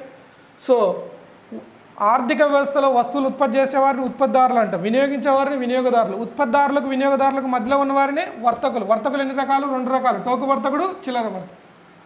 ఉత్పత్తి కారకాలు ఎన్ని రకాలు? 5 రకాలు. ఉత్పత్తి కారకాలకు చెల్లించే ప్రతిఫలాల మొత్తాన్ని ఏమనిపిస్తాం? ఉత్పత్తి కారక వ్యయం. ఉత్పత్తి కారక వ్యయాన్ని భరించేవాడే ఉత్పత్తిదారుడు. ఇక్కడ మీరు గమనిస్తే టోకు వర్తకుడు వస్తువులు తెచ్చుకుంటున్నాడంటే కొంత ధర చెల్లించాలి ఉత్పత్తిదారుడికి. ఆ ధరను ఏమనిపిస్తుంది అంటే ప్రొడ్యూసర్ ప్రైజ్ అంటాం. ఉత్పత్తి ధర. ఒక వస్తువుని తెచ్చుకుంటున్నా లేదా అనేక రకాల వస్తువులు తెచ్చుకుంటున్నా అంటే అనేక రకాల వస్తువులు తెచ్చుకుంటున్నా కాబట్టి దాన్ని ఇండెక్స్, ప్రొడ్యూసర్ ప్రైజ్ ఇండెక్స్ అంటాం.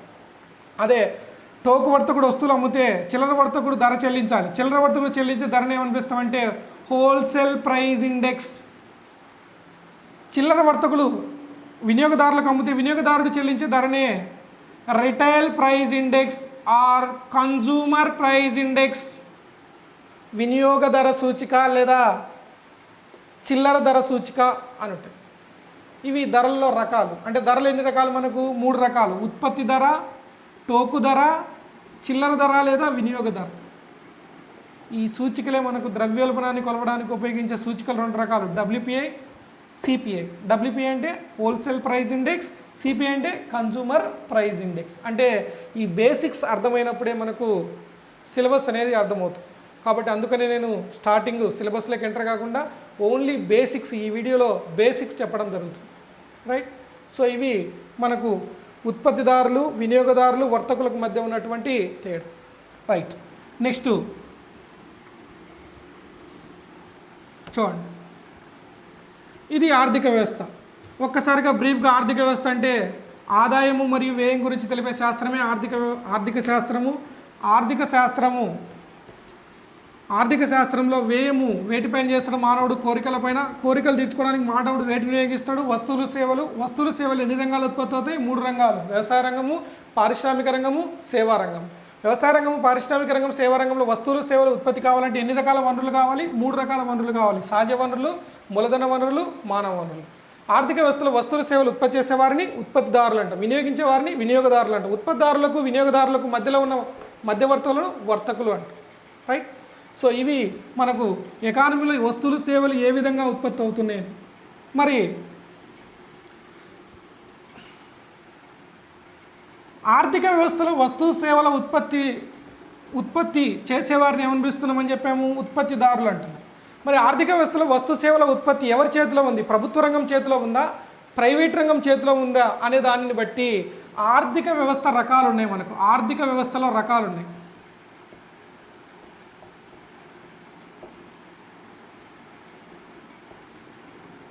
ఉత్పత్తిని బట్టి ఆర్థిక వ్యవస్థలు 3 రకాలు ఉంటాయి. మనకు ఉత్పత్తిని బట్టి ఆర్థిక వ్యవస్థలు 3 రకాలు ఏంటవి ఒకసారి మనం గమనిస్తే ఇవి కూడా మనకి ఇంపార్టెంట్ బేసిక్స్. ఒకటి క్యాపిటలిస్ట్ ఎకానమీ, పెట్టుబడిదారీ ఆర్థిక వ్యవస్థ, పెట్టుబడిదారీ ఆర్థిక వ్యవస్థ. 2 సామ్యవాద ఆర్థిక వ్యవస్థ, సోషలిస్ట్ ఎకానమీ, సామ్యవాద ఆర్థిక వ్యవస్థ.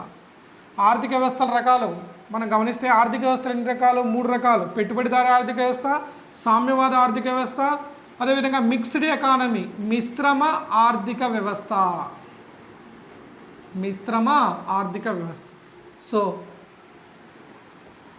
ఉత్పత్తి ఎవరి చేతిలో ఉంది అనే దాన్ని బట్టి ఆర్థిక వ్యవస్థలు 3 రకాలు: పెట్టుబడిదారీ ఆర్థిక వ్యవస్థ, సామ్యవాద ఆర్థిక వ్యవస్థ, మిశ్రమ ఆర్థిక వ్యవస్థ. ఒక్కసారి వీటి గురించి మనము చూస్తే పెట్టుబడిదారీ ఆర్థిక వ్యవస్థ అంటే క్యాపిటలిస్ట్ ఎకానమీ, ఇంగ్లీష్లో క్యాపిటలిస్ట్ ఎకానమీ అంట.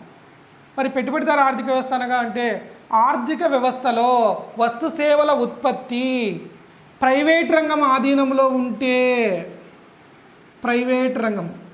ప్రైవేట్ సెక్టార్, ప్రైవేట్ రంగం ఆధీనంలో ఉంటే అటువంటి ఆర్థిక వ్యవస్థను పెట్టుబడిదారీ ఆర్థిక వ్యవస్థ అంటారు. అంటే ఇక్కడ ఉత్పత్తులు ఎవరు పాల్గొంటారు? ప్రైవేట్ రంగం పాల్గొంటారు. అలా కాకుండా ఆర్థిక వ్యవస్థలో వస్తు సేవల ఉత్పత్తి ప్రభుత్వ రంగం ఆధీనంలో ఉంటే, అంటే ప్రభుత్వమే ఉత్పత్తి చేస్తే, ప్రభుత్వ రంగం పాల్గొంటే దాన్ని ఏమనిపిస్తాము? సామ్యవాద ఆర్థిక వ్యవస్థ అంట.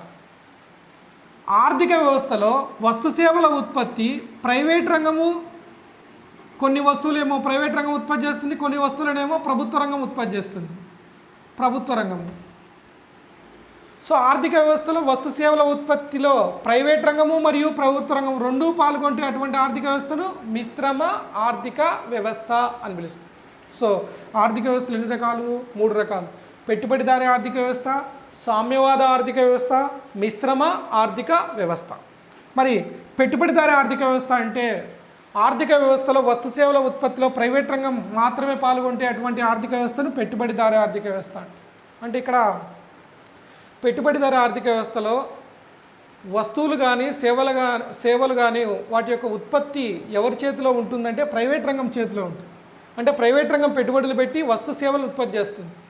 మరి ప్రైవేట్ రంగం పెట్టుబడులు పెట్టి వస్తు సేవలను ఎందుకు ఉత్పత్తి చేస్తుంది? దేనికోసము? మెయిన్ మోటో ఏంటి ఇక్కడ అంటే లాభమే ప్రధాన ధ్యేయంగా ఉంటుంది. పెట్టుబడిదారీ ఆర్థిక వ్యవస్థలో ప్రైవేట్ రంగం పెట్టుబడి పెడుతుంది కాబట్టి ఇక్కడ లాభమే ప్రధాన ధ్యేయంగా ఉంటుంది, లక్ష్యంగా ఉంటుంది. ఈ ఆర్థిక వ్యవస్థలో పెట్టుబడిదారీ ఆర్థిక వ్యవస్థ.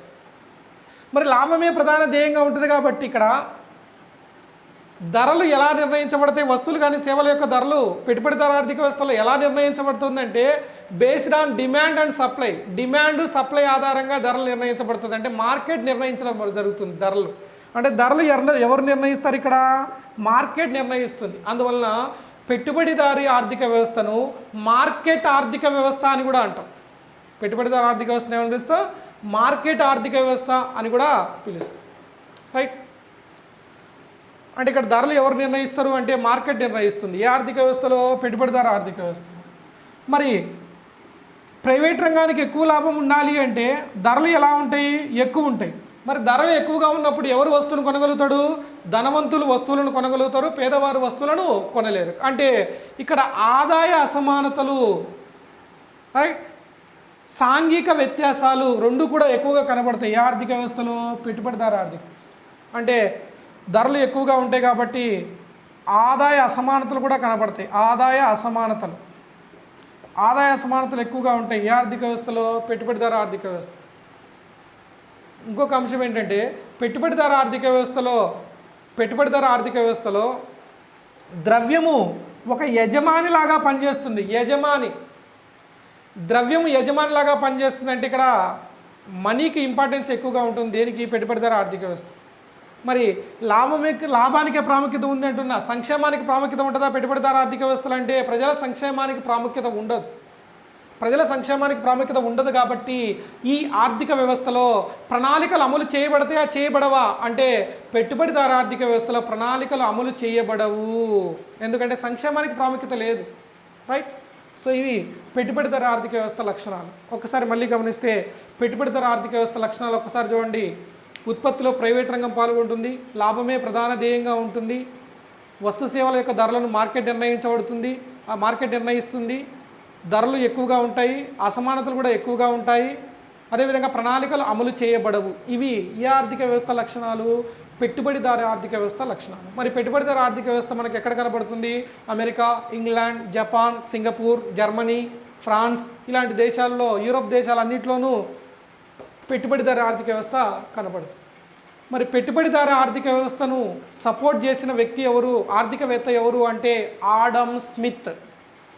పెట్టుబడిదారు ఆర్థిక వ్యవస్థ యొక్క ప్రాముఖ్యతను వివరించింది ఎవరు అంటే ఆడమ్ స్మిత్. ఈ Adam Smith wealth of nations అనే గ్రంథాన్ని రచిస్తాడు. దేశాలు వాటి సంపదకు కారణాలు అనేటువంటి గ్రంథాన్ని రచిస్తాడు ఎవరు? Adam Smith. ఈ గ్రంథం వల్లనే ఒకప్పుడు ఎకానమీ అనేది హిస్టరీలో, పాలిటీలో అంతర్భాగంగా చదువుకున్న ఎకానమీ ప్రత్యేక శాస్త్రంగా ఆవిర్భవించింది. ఎవరి రచనలతో? Adam Smith రచనలతో. కాబట్టి ఆడమ్ స్మిత్ని ఏమని పిలుస్తారంటే ఆర్థిక శాస్త్ర పితామహుడు అని పిలుస్తారు. ఆర్థిక శాస్త్ర పితామహుడు. ఇది మనకు పెట్టుబడిదారు ఆర్థిక వ్యవస్థ గురించి. రైట్. మరి సామ్యవాద ఆర్థిక వ్యవస్థ అంటే ఆర్థిక వ్యవస్థలో వస్తు సేవల ఉత్పత్తిలో ప్రభుత్వ రంగం పాల్గొంటే అటువంటి ఆర్థిక వ్యవస్థను సామ్యవాద ఆర్థిక అంటే ప్రభుత్వమే ఉత్పత్తి చేస్తుంది. ప్రభుత్వానికి లాభం కావాలా, ప్రజల సంక్షేమం కావాలంటే ఇక్కడ ప్రజల సంక్షేమానికి ప్రాముఖ్యత ఉంటుంది. ప్రజల సంక్షేమం. మరి ప్రజల సంక్షేమానికి ప్రాముఖ్యత ఉంటుంది కాబట్టి ప్రజలందరూ సంక్షేమం హ్యాపీగా ఉండాలి అంటే మార్కెట్లో వస్తువుల ధరలు ఎలా ఉండాలి? ధరలు తక్కువగా ఉంటాయి. అంటే ధరలను ఎవరు నిర్ణయిస్తుంది? ప్రభుత్వం నిర్ణయిస్తుంది. ధరలు తక్కువగా ఉంటాయి. ధరలు తక్కువ ఉన్నప్పుడు అసమానతలు కూడా తక్కువగా ఉంటాయి. అసమానతలు తక్కువగా ఉంటాయి. ఏ ఆర్థిక వ్యవస్థలో? సామ్యవాద ఆర్థిక వ్యవస్థ. మరి ప్రజల సంక్షేమానికి ప్రాముఖ్యత ఉంటుంది కాబట్టి ఇక్కడ ఏమి అమలు చేయబడతాయి? సామ్యవాద ఆర్థిక వ్యవస్థలో ప్రణాళికలు అమలు చేయబడతాయి. డబ్బుకు ప్రాముఖ్యత ఉంటుందా? ఇక్కడ డబ్బుకు ప్రాముఖ్యత ఉండదు. పెట్టుబడిదారు ఆర్థిక వ్యవస్థలో డబ్బు ఒక యజమానిలాగా పనిచేస్తే సామ్యవాద ఆర్థిక వ్యవస్థలో డబ్బు ఒక బానిసలాగా పనిచేస్తుంది. ఎంతవరకు అవసరమో అంతవరకే అవసరం ఉంటుంది. ఈ ఆర్థిక వ్యవస్థలో సామ్యవాద ఆర్థిక వ్యవస్థ. రైట్. ఇక్కడ ప్రణాళికలు అమలు చేయబడుతుంది. రైట్. ఇక్కడ మీరు గమనిస్తే భారతదేశము ప్రణాళికలను ఎక్కడి నుంచి, ఏ దేశం నుంచి గ్రహించింది అంటే రష్యా దేశం నుంచి గ్రహించింది. రష్యా ఏ దేశము? సామ్యవాద దేశం. రైట్. అంటే ఇక్కడ ఉత్పత్తి ఎవరి చేతిలో ఉంటుంది? ప్రభుత్వ రంగం చేతిలో ఉంటుంది. ఓకే. సో ఇక్కడ సామ్యవాద ఆర్థిక వ్యవస్థ ఏ దేశాల్లో కనబడుతుంది అంటే మనకు రష్యా, చైనా, అదేవిధంగా యూరోప్లో రష్యా పక్కనే కొన్ని దేశాలు ఉంటాయి.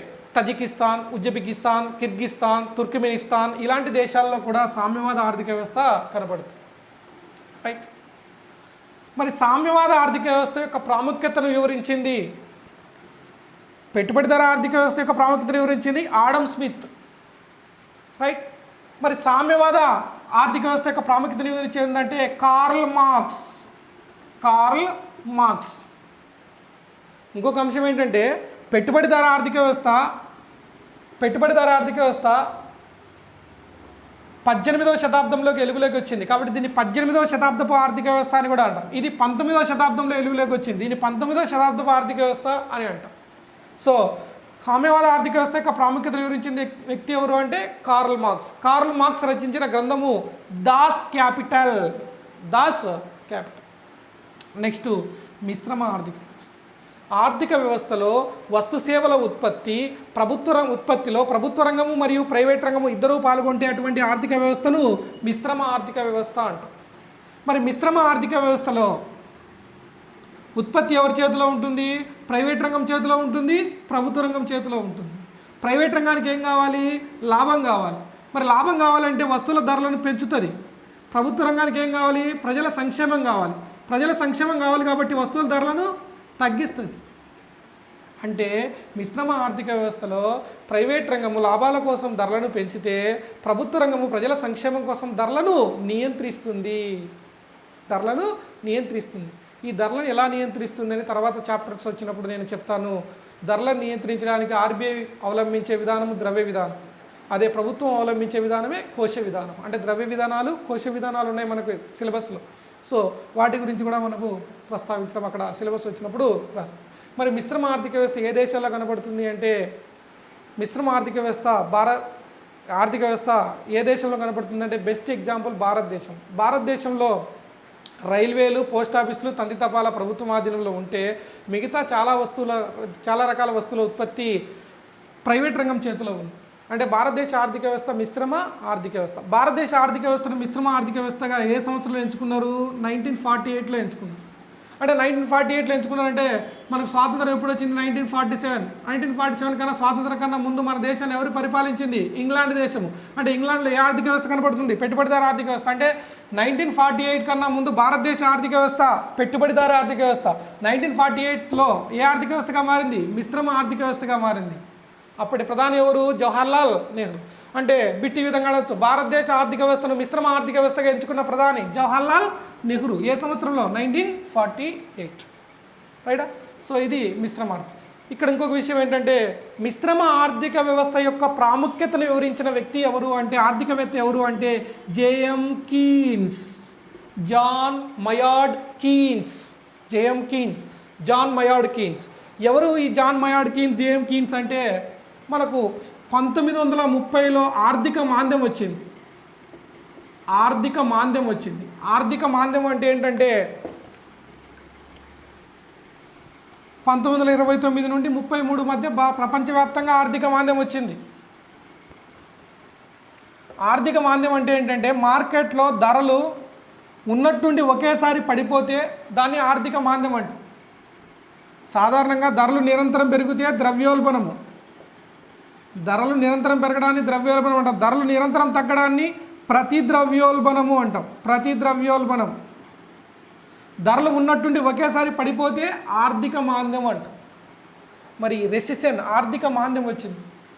ఈ ఆర్థిక మాంద్యం వచ్చిన తర్వాత 1936లో ఈ జేఎం కీన్స్ ఒక ఎస్సే వ్యాసం రాస్తాడు.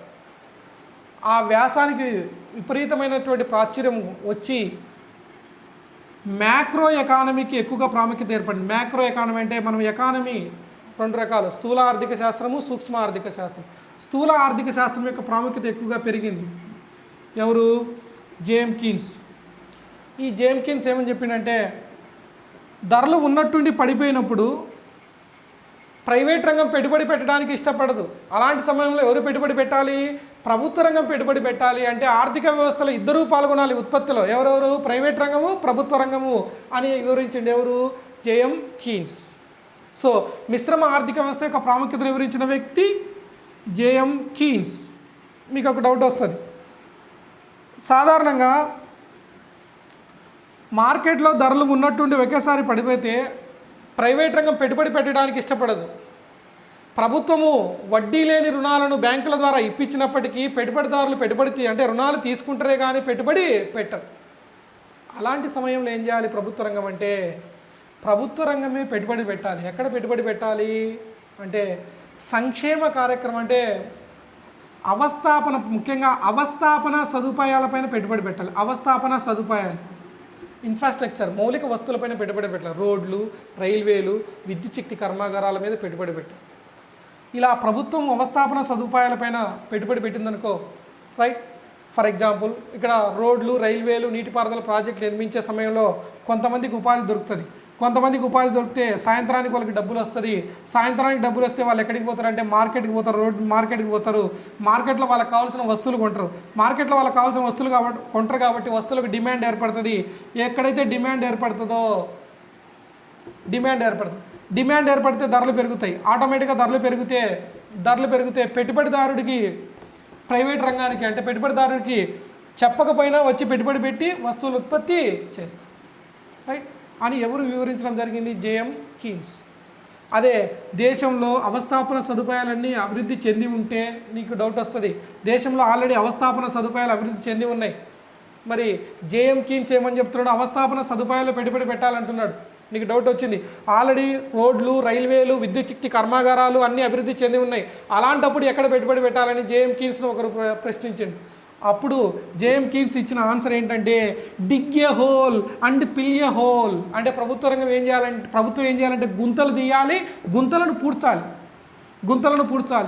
గుంత తీసేటప్పుడు కొంతమందికి ఉద్యోగాలు వస్తాయి, సాయంత్రానికి డబ్బులు వస్తుంది, మార్కెట్కి పోతారు, మార్కెట్లో వస్తువులకు డిమాండ్ పెరుగుతుంది, ధరలు పెరుగుతాయి, ఆటోమేటిక్గా ప్రైవేట్ రంగం వచ్చి పెట్టుబడి పెట్టి వస్తువులు ఉత్పత్తి చేస్తారు. గుంతను తీసేటప్పుడు కొంతమందికి ఉద్యోగాలు వస్తాయి, పూడ్చేటప్పుడు కూడా కొంతమందికి ఉద్యోగాలు వస్తాయి అని చెప్పడం జరిగింది. ఎవరు? JM Keynes. అందువల్ల జేఎం కీన్స్ ఏమని పిలుస్తామంటే ఆధునిక ఆర్థిక శాస్త్ర పితామహుడు అని కూడా పిలుస్తాం. JM Keynes, John Maynard Keynes, right. So ఇవి ఆర్థిక వ్యవస్థలు రకాలు. ఇక్కడ మీరు గమనిస్తే భారతదేశ ఆర్థిక వ్యవస్థ డాష్ ఒక మిశ్రమ ఆర్థిక వ్యవస్థ. ఎప్పుడు ఎంచుకున్నారు? 1948లో ఎంచుకున్నారు. అదే అమెరికా ఆర్థిక వ్యవస్థ పెట్టుబడిదార ఆర్థిక వ్యవస్థ, రష్యా ఆర్థిక వ్యవస్థ సామ్యవాద ఆర్థిక వ్యవస్థ, చైనా ఆర్థిక వ్యవస్థ సామ్యవాద ఆర్థిక వ్యవస్థ. మీకు ఒక డౌట్ వస్తుంది, చైనా ఆర్థిక వ్యవస్థ సామ్యవాద ఆర్థిక వ్యవస్థ అని మీరు చెప్తున్నారు, చైనాలో ప్రైవేట్ రంగం కూడా పెట్టుబడి పెడుతుంది కదా అని మీకు డౌట్ వస్తుంది. ఇక్కడ ఒక్క విషయం మీరు గుర్తుపెట్టుకోవాలి, ఆర్థిక వ్యవస్థలు 3 రకాలు: పెట్టుబడిదార ఆర్థిక వ్యవస్థ, సామ్యవాద ఆర్థిక వ్యవస్థ, మిశ్రమ ఆర్థిక వ్యవస్థ. వాటి లక్షణాల గురించి మనం చెప్పడం జరిగింది. ఇంకొక విషయం ఇక్కడ ముఖ్యమైన విషయం ఏంటంటే ప్రపంచంలో ఎక్కడైనా కానీ ఖచ్చితమైన పెట్టుబడిదార ఆర్థిక వ్యవస్థ, ఖచ్చితమైన సామ్యవాద ఆర్థిక వ్యవస్థ, ఖచ్చితమైన మిశ్రమ ఆర్థిక వ్యవస్థ ఎక్కడా లేదు. అంటే పెట్టుబడిదార ఆర్థిక వ్యవస్థ ఉన్న దేశాల్లో కొన్ని సామ్యవాద లక్షణాలు కనపడతాయి, సామ్యవాద ఆర్థిక వ్యవస్థ ఉన్న లక్షణాల్లో పెట్టుబడిదార ఆర్థిక వ్యవస్థ లక్షణాలు కనపడతాయి, రైట్. ఇవి మనకు ఆర్థిక వ్యవస్థలు రకాలు, రైట్.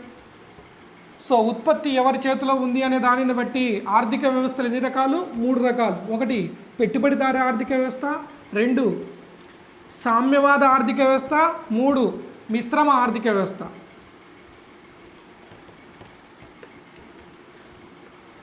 నెక్స్ట్ ఇక్కడ మరి ఉత్పత్తి అంటే ఇక్కడ మీరు గమనించాల్సింది, ఉత్పత్తి అంటే ఎకానమీలో ఏ ఉత్పత్తి? వస్తు సేవల ఉత్పత్తి. ఉత్పత్తి ఎవరి చేతిలో ఉంది అనే దానిని బట్టి ఆర్థిక వ్యవస్థలు 3 రకాలు. అదే ఉత్పత్తి పరిమాణం ఎన్ని వస్తువులు సేవలు ఉత్పత్తి అయినాయి, ఉత్పత్తి పరిమాణాన్ని బట్టి దేశాలు 3 రకాలు. కంట్రీస్, దేశాలు రకాలు చూస్తే మనకు టైప్స్ ఆఫ్ కంట్రీ, దేశాల రకాలు చూస్తే ఎకానమీ పరంగా 3 రకాలు. 1 అభివృద్ధి చెందిన దేశాలు, అభివృద్ధి చెందుతున్న దేశాలు, వెనకబడిన దేశాలు లేదా అభివృద్ధి చెందని దేశాలు, వెనకబడిన దేశాలు. సో దేశాలు ఎన్ని రకాలు? ఉత్పత్తి పరిమాణాన్ని బట్టి అంటే 3 రకాలు: అభివృద్ధి చెందిన దేశాలు, అభివృద్ధి చెందుతున్న దేశాలు, వెనకబడిన దేశాలు. Developed country, developing countries, under developed countries, right. So ఇవి మనకు దేశాల్లో రకాలు. సో ఎన్ని రకాల దేశాలు ఉన్నాయి మనకు? ప్రపంచవ్యాప్తంగా 3 రకాల దేశాలే ఉంటాయి. ఏంటవి? అభివృద్ధి చెందిన దేశాలు, అభివృద్ధి చెందుతూ ఉన్న దేశాలు, అభివృద్ధి చెందని దేశాలు లేదా వెనకబడిన దేశాలు. ఒకసారి అభివృద్ధి చెందిన దేశాల లక్షణాలను మనం గమనిస్తే, అభివృద్ధి చెందిన దేశాలలో వ్యవసాయ రంగము, 3 రంగాలు ఆల్రెడీ చెప్పాను నేను, వ్యవసాయ రంగము, పారిశ్రామిక రంగము, సేవా రంగము బాగా అభివృద్ధి చెంది ఉంటుంది. అంటే అక్కడ ఉత్పత్తి కూడా ఎక్కువగా ఉంటుందా, తక్కువగా ఉంటుందా? ఉత్పత్తి ఎక్కువగా ఉంటుంది. మరి ఉత్పత్తి ఎక్కువగా ఉంటుందంటే ఉపాధి అవకాశాలు కూడా ఎక్కువగా ఉంటాయి. ఉపాధి అవకాశాలు ఎక్కువగా ఉంటుందంటే ఉద్యోగాలు ఉన్నాయంటే నిరుద్యోగము తక్కువగా ఉంటుంది. అదేవిధంగా నిరుద్యోగం తక్కువగా ఉంటుంది, ఆదాయాలు ఎక్కువగా ఉంటాయి కాబట్టి పేదరికము తక్కువగా ఉంటుంది. ఆదాయాలు ఎక్కువ, పేదరికం తక్కువ. అదేవిధంగా మనకు ఆదాయాలు ఎక్కువ కాబట్టి తలసరి ఆదాయం కూడా ఎక్కువగా ఉంటుంది. తలసరి ఆదాయం ఎక్కువగా ఉంటుంది కాబట్టి ప్రజల సంక్షేమాలు కూడా ఎక్కువగా ఉంటాయి. ఇక్కడ ప్రజల సంక్షేమాలు ఎక్కువగా ఉంటాయి. జాతీయ ఆదాయం ఎక్కువే, తలసరి ఆదాయం ఎక్కువే. ఈ దేశాల్లో ప్రజల సంక్షేమాలు కూడా ఎక్కువగా ఉంటాయి. ఏ దేశాల్లో? అభివృద్ధి చెందిన దేశాలు, రైట్.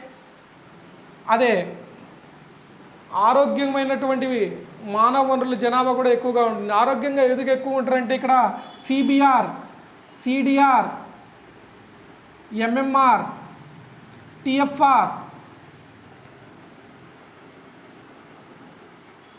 టిఎఫ్ఆర్లు కూడా తక్కువగా ఉంటుంది. ఏ దేశాలలో? అభివృద్ధి చెందిన దేశం. ఈ నాలుగుటిని ఏమని పిలుస్తామంటే మనము ఐఎంఆర్, వీటిని ఐదుటిని ఏమని పిలుస్తామంటే ఆరోగ్య సూచికలు అంటాం. ఆరోగ్య సూచికలు. ఒక్కసారి మనం గమనిస్తే సిబిఆర్ అంటే జనన రేటు, సిడిఆర్ అంటే మరణ rate, crude birth rate, crude death rate, maternity mortality rate, ప్రసూతి మరణాల రేటు, స్థూల సంతాన సాఫల్యత రేటు, ఐఎంఆర్. టిఎఫ్ఆర్ అంటే టోటల్ ఫర్టిలిటీ రేటు, స్థూల సంతాన సాఫల్యత రేటు. ఐఎంఆర్ అంటే ఇన్ఫాంట్ మోర్టాలిటీ రేట్, శిశు మరణాల రేటు.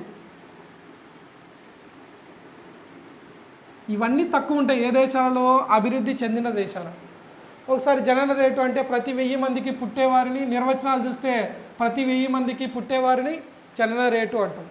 ప్రతి 1000 మందిలో చనిపోయేవారిని మరణాల రేటు అని పిలుస్తుంది. అదే ప్రసూతి మరణాల రేటు అంటే 1,00,000 మంది గర్భిణీ స్త్రీలు, 1,00,000 మంది గర్భిణీ స్త్రీలు ప్రసవించే సమయంలో ఎంతమంది గర్భిణీ స్త్రీలు చనిపోతున్నారో చెప్పేదే ప్రసూతి మరణాల రేటు. అదే స్థూల సంతాన సాఫల్యత రేటు అంటే 50 సంవత్సరాల వయసు కలిగిన వివాహిత స్త్రీకి సగటున ఉన్న సంతానాల సంఖ్య, దాన్ని ఏమని పిలుస్తామంటే స్థూల సంతాన సాఫల్యత రేటు అంట. అదే శిశు మరణాల రేటు అంటే ప్రతి 1000 మంది 1 సంవత్సరం వయసు లోపల ఉన్న ప్రతి 1000 మంది శిశువులలో ఎంతమంది శిశువులు చనిపోతున్నారో చెప్పేదే ప్రసూతి మరణాల రేటు. ఒక దేశంలో ప్రజల సంక్షేమాలు ఎక్కువగా ఉండాలి అంటే జనాభా తక్కువ ఉండాలి, కాబట్టి జనన రేటు తక్కువ ఉండాలి, మరణ రేటు కూడా ఎక్కువ కాదు తక్కువగా ఉండాలి. ప్రసూతి మరణాల రేటు అంటే గర్భిణీ స్త్రీలు ప్రసవించే సమయంలో ఎక్కువ చనిపోవాలా, తక్కువ చనిపోతారు. అదేవిధంగా స్థూల సంతాన సాఫల్యత రేటు 50 సంవత్సరాల వయసున్న స్త్రీకి సంతానాల సంఖ్య తక్కువ ఉండాలి, తక్కువ ఉండాలి, శిశు మరణాలు తక్కువ ఉండాలి. ఇవన్నీ తక్కువ ఉంటాయి ఏ దేశాలలో? అభివృద్ధి చెందిన దేశం. అభివృద్ధి చెందిన దేశాలకు ఆపోజిట్ ఏంటి? వెనకబడిన దేశాలు. ఈ తర్వాత చూద్దాం, ఎందుకంటే అభివృద్ధి చెందుతున్న దేశాలు అటు కాకుండా ఇటు కాకుండా ఉంటుంది, అంటే ఈ రెండింటి మధ్యలో ఉంటాయి. అభివృద్ధి చెందిన దేశాలు వెనకబడిన దేశాల మధ్యలో ఉంటుంది, కాబట్టి దీని తర్వాత చూద్దాం. అభివృద్ధి చెందిన దేశాలకు లక్షణాలకు ఆపోజిట్ లక్షణాలు ఉంటాయి. ఎక్కడ అంటే వెనకబడిన దేశాలు. అంటే వెనకబడిన దేశాలు ఏముంటాయి? ఒకసారి ఆ లక్షణాలను మనం గమనిస్తే, వీటి పరంగా గమనిస్తే ఉత్పత్తి ఇక్కడ తక్కువ ఉంటుంది, ఉపాధి అవకాశాలు తక్కువ ఉంటాయి, నిరుద్యోగం ఎక్కువ ఉంటుంది, పేదరికం ఎక్కువ ఉంటుంది, ఆదాయాలు తక్కువ ఉంటాయి, జాతీయ ఆదాయం తక్కువ ఉంటుంది, తలసరి ఆదాయం తక్కువ ఉంటుంది, ప్రజా సంక్షేమాలు తక్కువగా ఉంటాయి, ఆరోగ్యం తక్కువగా ఉంటుంది, జనన రేటు ఎక్కువ ఉంటుంది, మరణ రేటు ఎక్కువ ఉంటుంది, శిశు మరణాల రేటు ఎక్కువ ఉంటుంది, ప్రసూతి మరణాల రేటు ఎక్కువ ఉంటుంది, స్థూల సంతాన సాఫల్యత రేటు కూడా ఎక్కువగా ఉంటుంది. ఏ దేశంలో? వెనకబడిన దేశాలు. సో అభివృద్ధి చెందిన దేశాలకు ఆపోజిట్ వ్యతిరేకము వెనకబడిన దేశాలు. అభివృద్ధి చెందిన దేశాలకు best example America, Japan, England, Singapore లాంటి దేశాలు, తైవాన్ ఇలాంటి దేశాలు అభివృద్ధి చెందిన దేశాలు. వెనకబడిన దేశాలకు best example African countries, Zimbabwe, Uruguay, Paraguay ఇలాంటి దేశాలు వెనకబడిన దేశాలకు బెస్ట్ ఎగ్జాంపుల్, రైట్. అదే అభివృద్ధి చెందుతున్న దేశాలు ఎలా ఉంటాయంటే, లక్షణాలు అభివృద్ధి చెందిన దేశాలతో పోలిస్తే ఉత్పత్తి తక్కువ ఉంటుంది, వెనకబడిన దేశాలతో పోలిస్తే ఉత్పత్తి ఎక్కువ ఉంటుంది.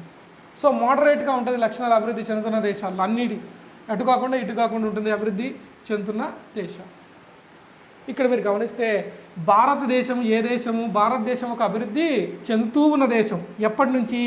1921 నుంచి భారతదేశం ఒక అభివృద్ధి చెందుతూ ఉన్న దేశం. అంటే 1921 కన్నా ముందు భారతదేశం వెనకబడిన దేశం, 1921 తర్వాత భారతదేశం అభివృద్ధి చెందుతూ ఉన్న దేశం. ఎప్పటి వరకు? ఇప్పటికీ భారతదేశం ఒక అభివృద్ధి చెందుతూ ఉన్న దేశం. 2014లో నరేంద్ర మోడీ గారు ప్రధానమంత్రి అయిన తర్వాత నరేంద్ర మోడీ 2022 కల్లా భారతదేశాన్ని ఏంగా మారుస్తున్నారంటే 2022 కల్లా భారతదేశాన్ని ఏంగా మారుస్తానంటే ఒక అభివృద్ధి చెందిన దేశంగా మారుస్తానని లక్ష్యంగా పెట్టుకోవడము జరిగింది, రైట్. సో ఇవి దేశాల్లో రకాలు. సో ఉత్పత్తిని బట్టి దేశాలు ఎన్ని రకాలు? 3 రకాలు. అభివృద్ధి చెందిన దేశాలు, అభివృద్ధి చెందుతూ ఉన్న దేశాలు, వెనకబడిన దేశాలు. సో గ్రూప్ 2లో ఎకానమీ సిలబస్ మనం అర్థం చేసుకోవాలి అంటే ఈ బేసిక్స్ మనకు వచ్చి ఉండాలి. ఆల్రెడీ ఈ బేసిక్స్ మీకు కొన్ని తెలిసి ఉన్నాయి కాబట్టి నేను ఈ వీడియోను కొద్దిగా ఫాస్ట్గా చేయడం జరిగింది, ఈ బేసిక్స్ కాబట్టి, రైట్. సో ఇది మనకు ఎకానమీలో ఉన్నటువంటి బేసిక్స్, ఓకేనా, ఫండమెంటల్స్.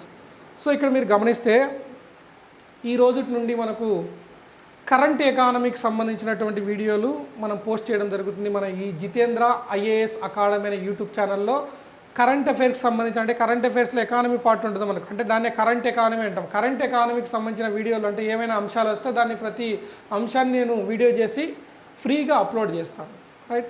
అదేవిధంగా ఇండియన్ ఎకానమీ, ఏపీ ఎకానమీకి సంబంధించిన వీడియోలు కూడా నేను పోస్ట్ చేస్తాను. మన ఛానల్ను డెవలప్ చేసిన తర్వాత ఫుల్ ఫ్లెడ్జ్డ్గా ఈ కోర్సును మనము పూర్తి స్థాయిలో తీసుకురావడము జరుగుతుంది, రైట్. థ్యాంక్ యూ అండి.